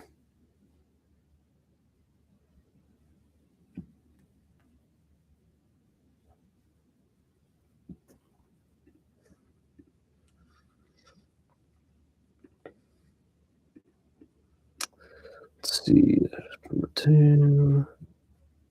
No, there we are.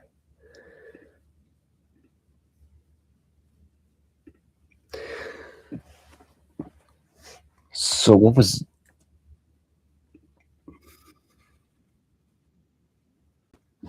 So this teaser was of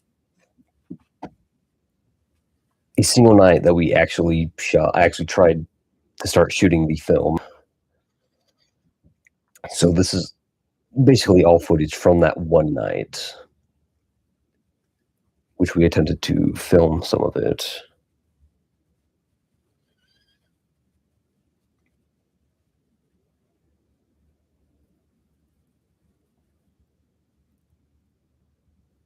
Which we're gonna have to refilm too. So that'll be fun.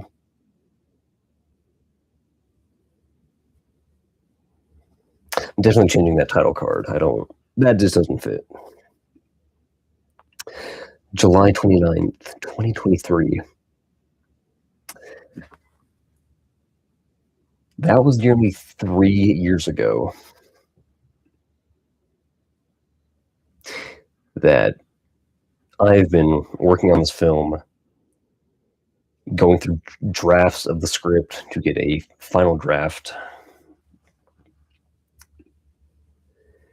going into pre-production, into shooting the actual film, scheduling it. We'd got maybe half shot, and so about another half of the film to go.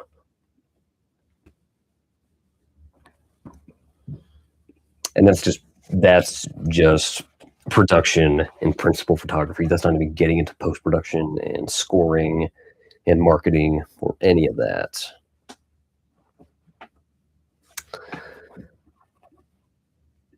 So movies take long, unfortunately. That is just a look into status production on this film.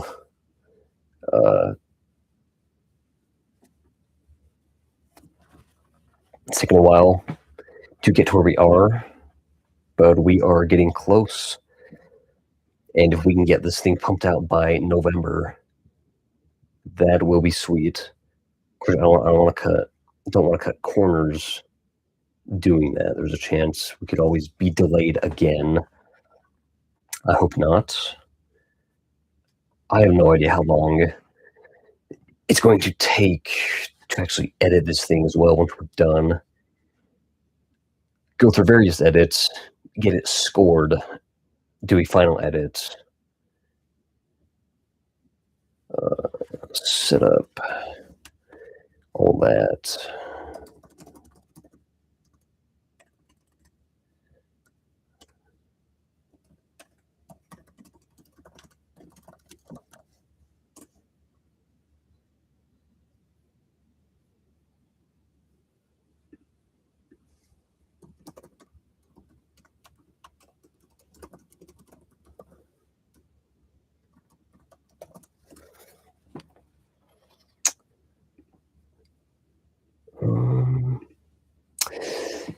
Yeah, along with we probably need to put together some kind of DCP, digital cinema package, which I have never done. I've heard you can do it for free. Doesn't sound too difficult unless you're doing multiple, from what I've heard. and that was for a short film. I have no idea how that works for features. But we'll see. A lot of the production on this film has literally just been trying things out, trying new things, figuring out how to get a movie made. We'll see if we can figure out how to get it screened, marketed, pushed out to a bigger audience. Even how to get films distributed. I don't think we'll end up with that with this film, or frankly any films for a while. That's something I'd love to get into and see how I would go about doing that.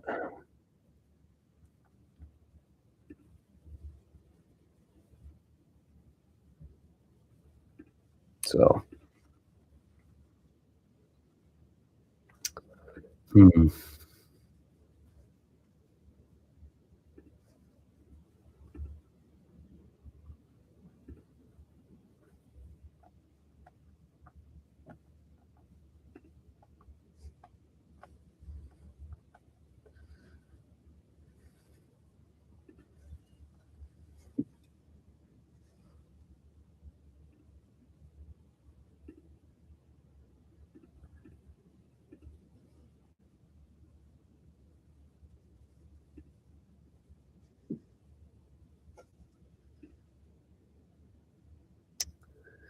it's strange.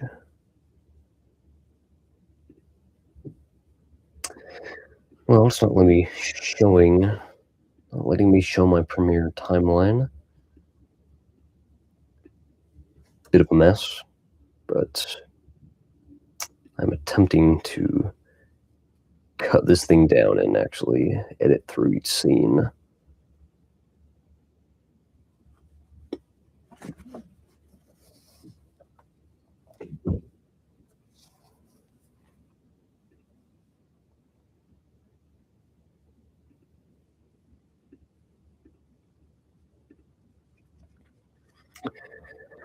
So we will see where we get in May. That's going to be where I start up scheduling and location scouting again, so we can get the rest of this film shot. But May will determine where we're at schedule-wise. I think how soon our cast will be able to get this film shot. So we will see. So that's my top 10. That will, of course, obviously change every time I do a top 10.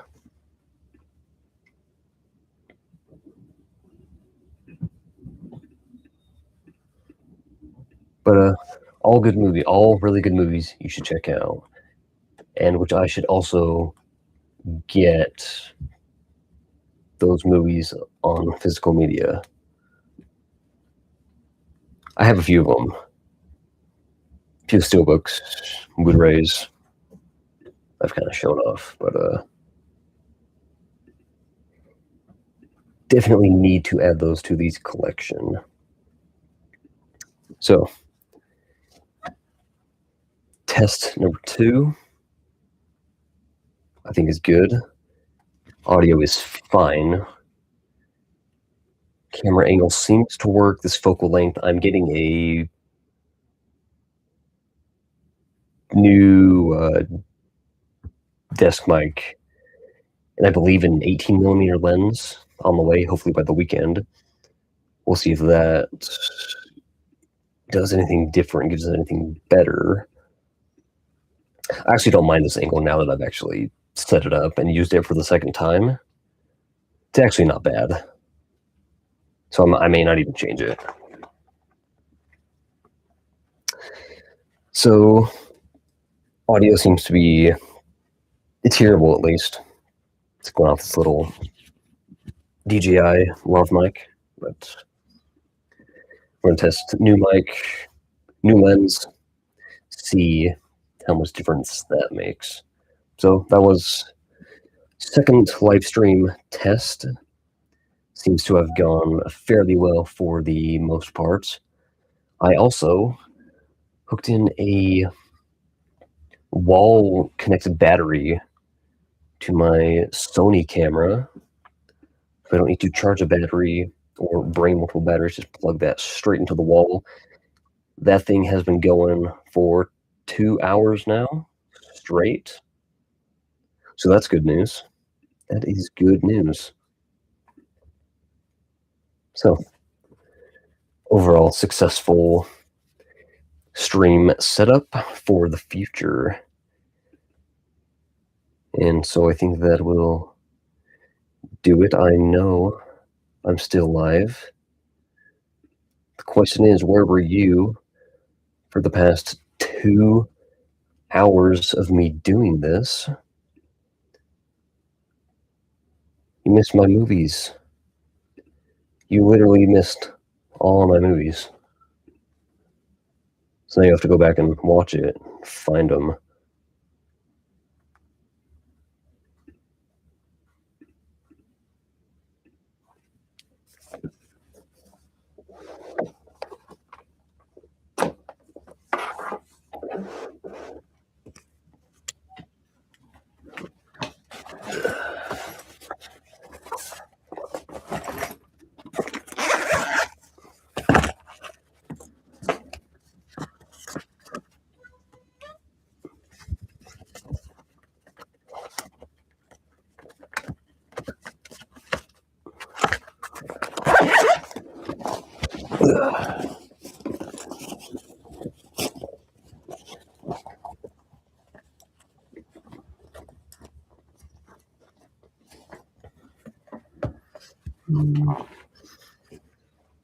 Or you could.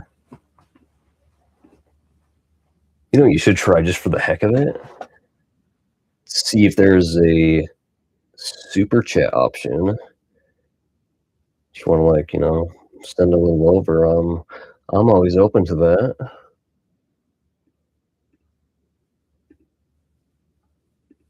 Maybe I need to set that up. I don't know.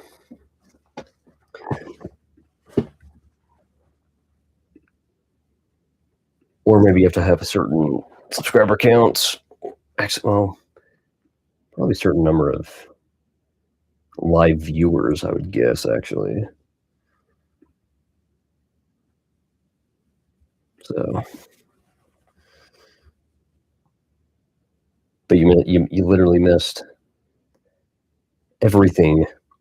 I had a full on rant about Halloween masks, and then spent way too much time trying to figure out what movies belong in a top 10.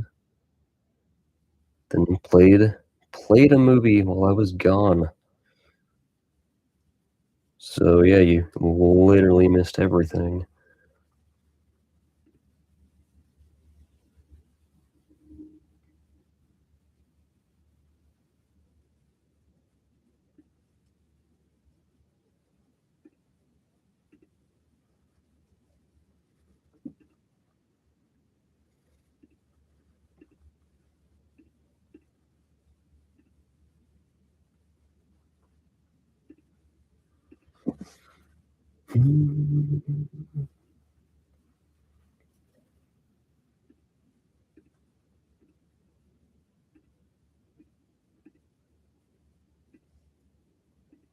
I could probably just let this thing stream all night. It'll get more engagement than I've gotten since I started.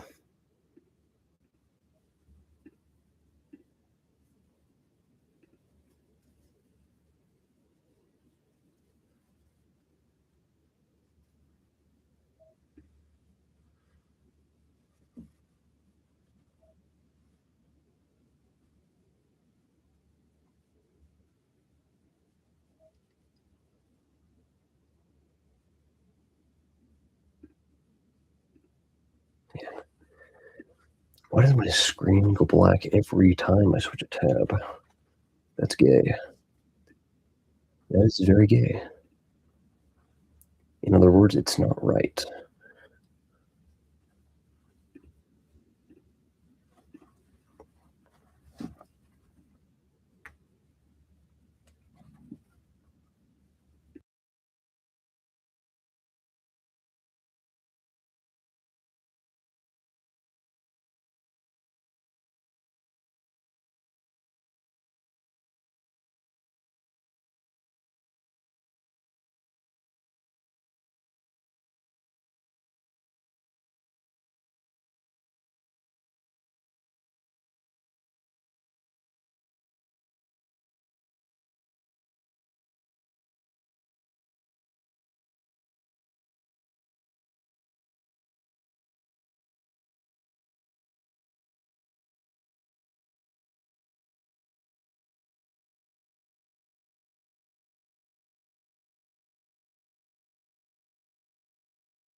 Okay.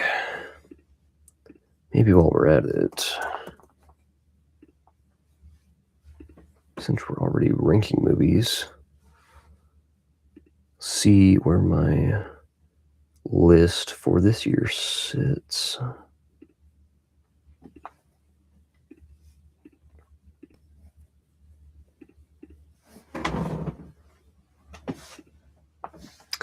Why does it do that? There we go.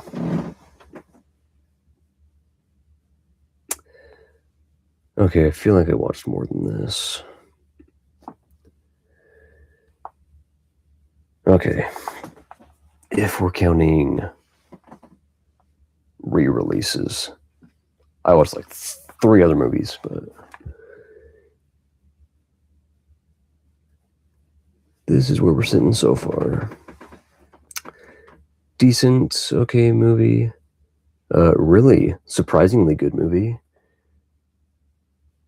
And really good movie. Amaze. So I doubt these two are going to get passed up by very many movies. Maybe Dune 3. That's the only movie I can even really think of coming out.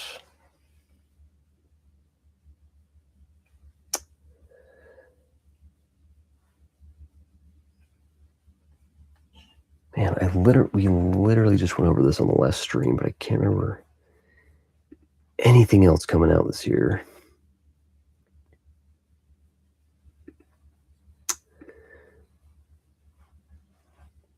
But yeah, that's where we're at so far. Maybe I should do a review of this because of how interesting it was. I think I would rather talk about my gamer Marky Mark over here. Maybe we'll do an Iron Lung review. We'll see, but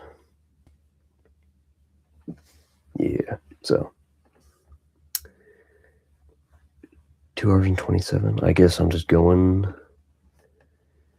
till we reach the 2.5 hour mark. I don't know why, but because I can. So,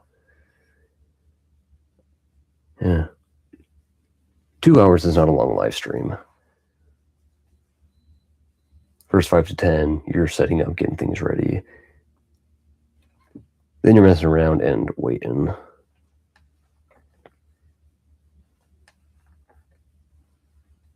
Yeah, because I'm keeping you up, so.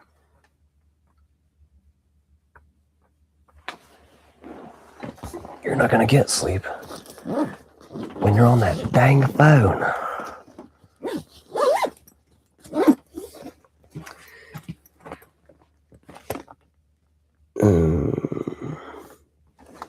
You got 2 minutes, so.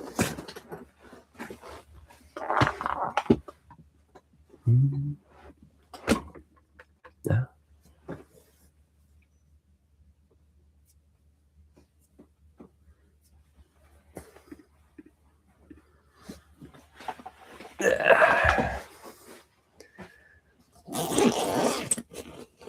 Okay.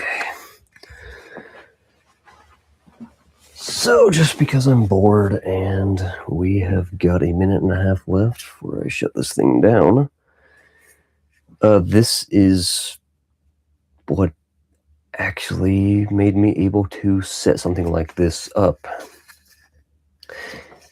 I actually did the setup with this same Sony a7R III and the same lens for a business meeting call, a professional looking business call. It's not just some stupid webcam or even just a little camera you have to put onto your PC or your laptop. This is a full-fledged 4K camera, but you need a specific HDMI video capture because you can't just plug cameras like this directly into the HDMI. You need some sort of capture for it. So, got 2 of these for work. It's a 4K Ultra HD HDMI video capture. I just plug in one HDMI input. Then we have a USB output directly into my laptop. So, if you want this kind of setup, this is literally the tool that you need. This and an adapter for your camera. In this case, I use a micro HDMI. Now there's a gay man outside my door, so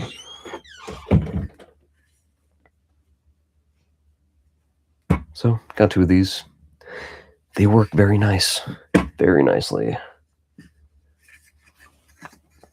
So we're gonna test the same setup Saturday, hopefully, with actual, not a podcast mic. What would you call it? Let me pull it up.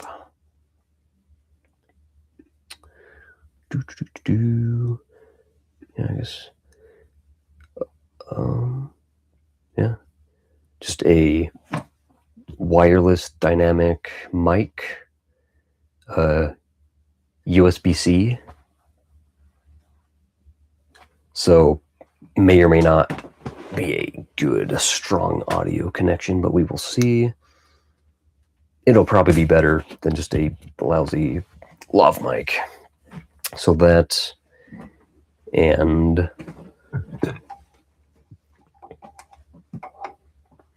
an 18mm lens. It's a Sony E-mount. So we'll see.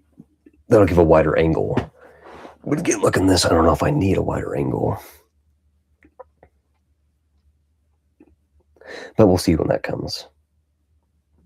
And getting back into content, my last video, my Rebirth review, that terrible movie. What was that, like 9 months ago? Almost a year ago at this point. So, been getting back into watching stuff, doing more Steelbook reviews, movie reviews, and gonna be back into more video essays. So that'll be fun, as well as looking to do indie film reviews.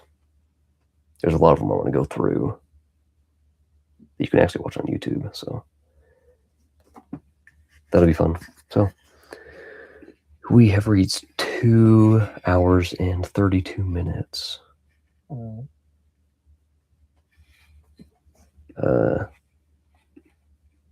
So didn't think we'd go for that long, but we did. And now this princess over here needs his Prince Charming to come and kiss him and wake him up. So if you could just see the cute face he's making at me right now. But you have to like and subscribe to see that. So anyway, that'll have to do it. Test setups seem to have gone well, so we are all set to do it from now on. So we will test that equipment Saturday. So that'll do it.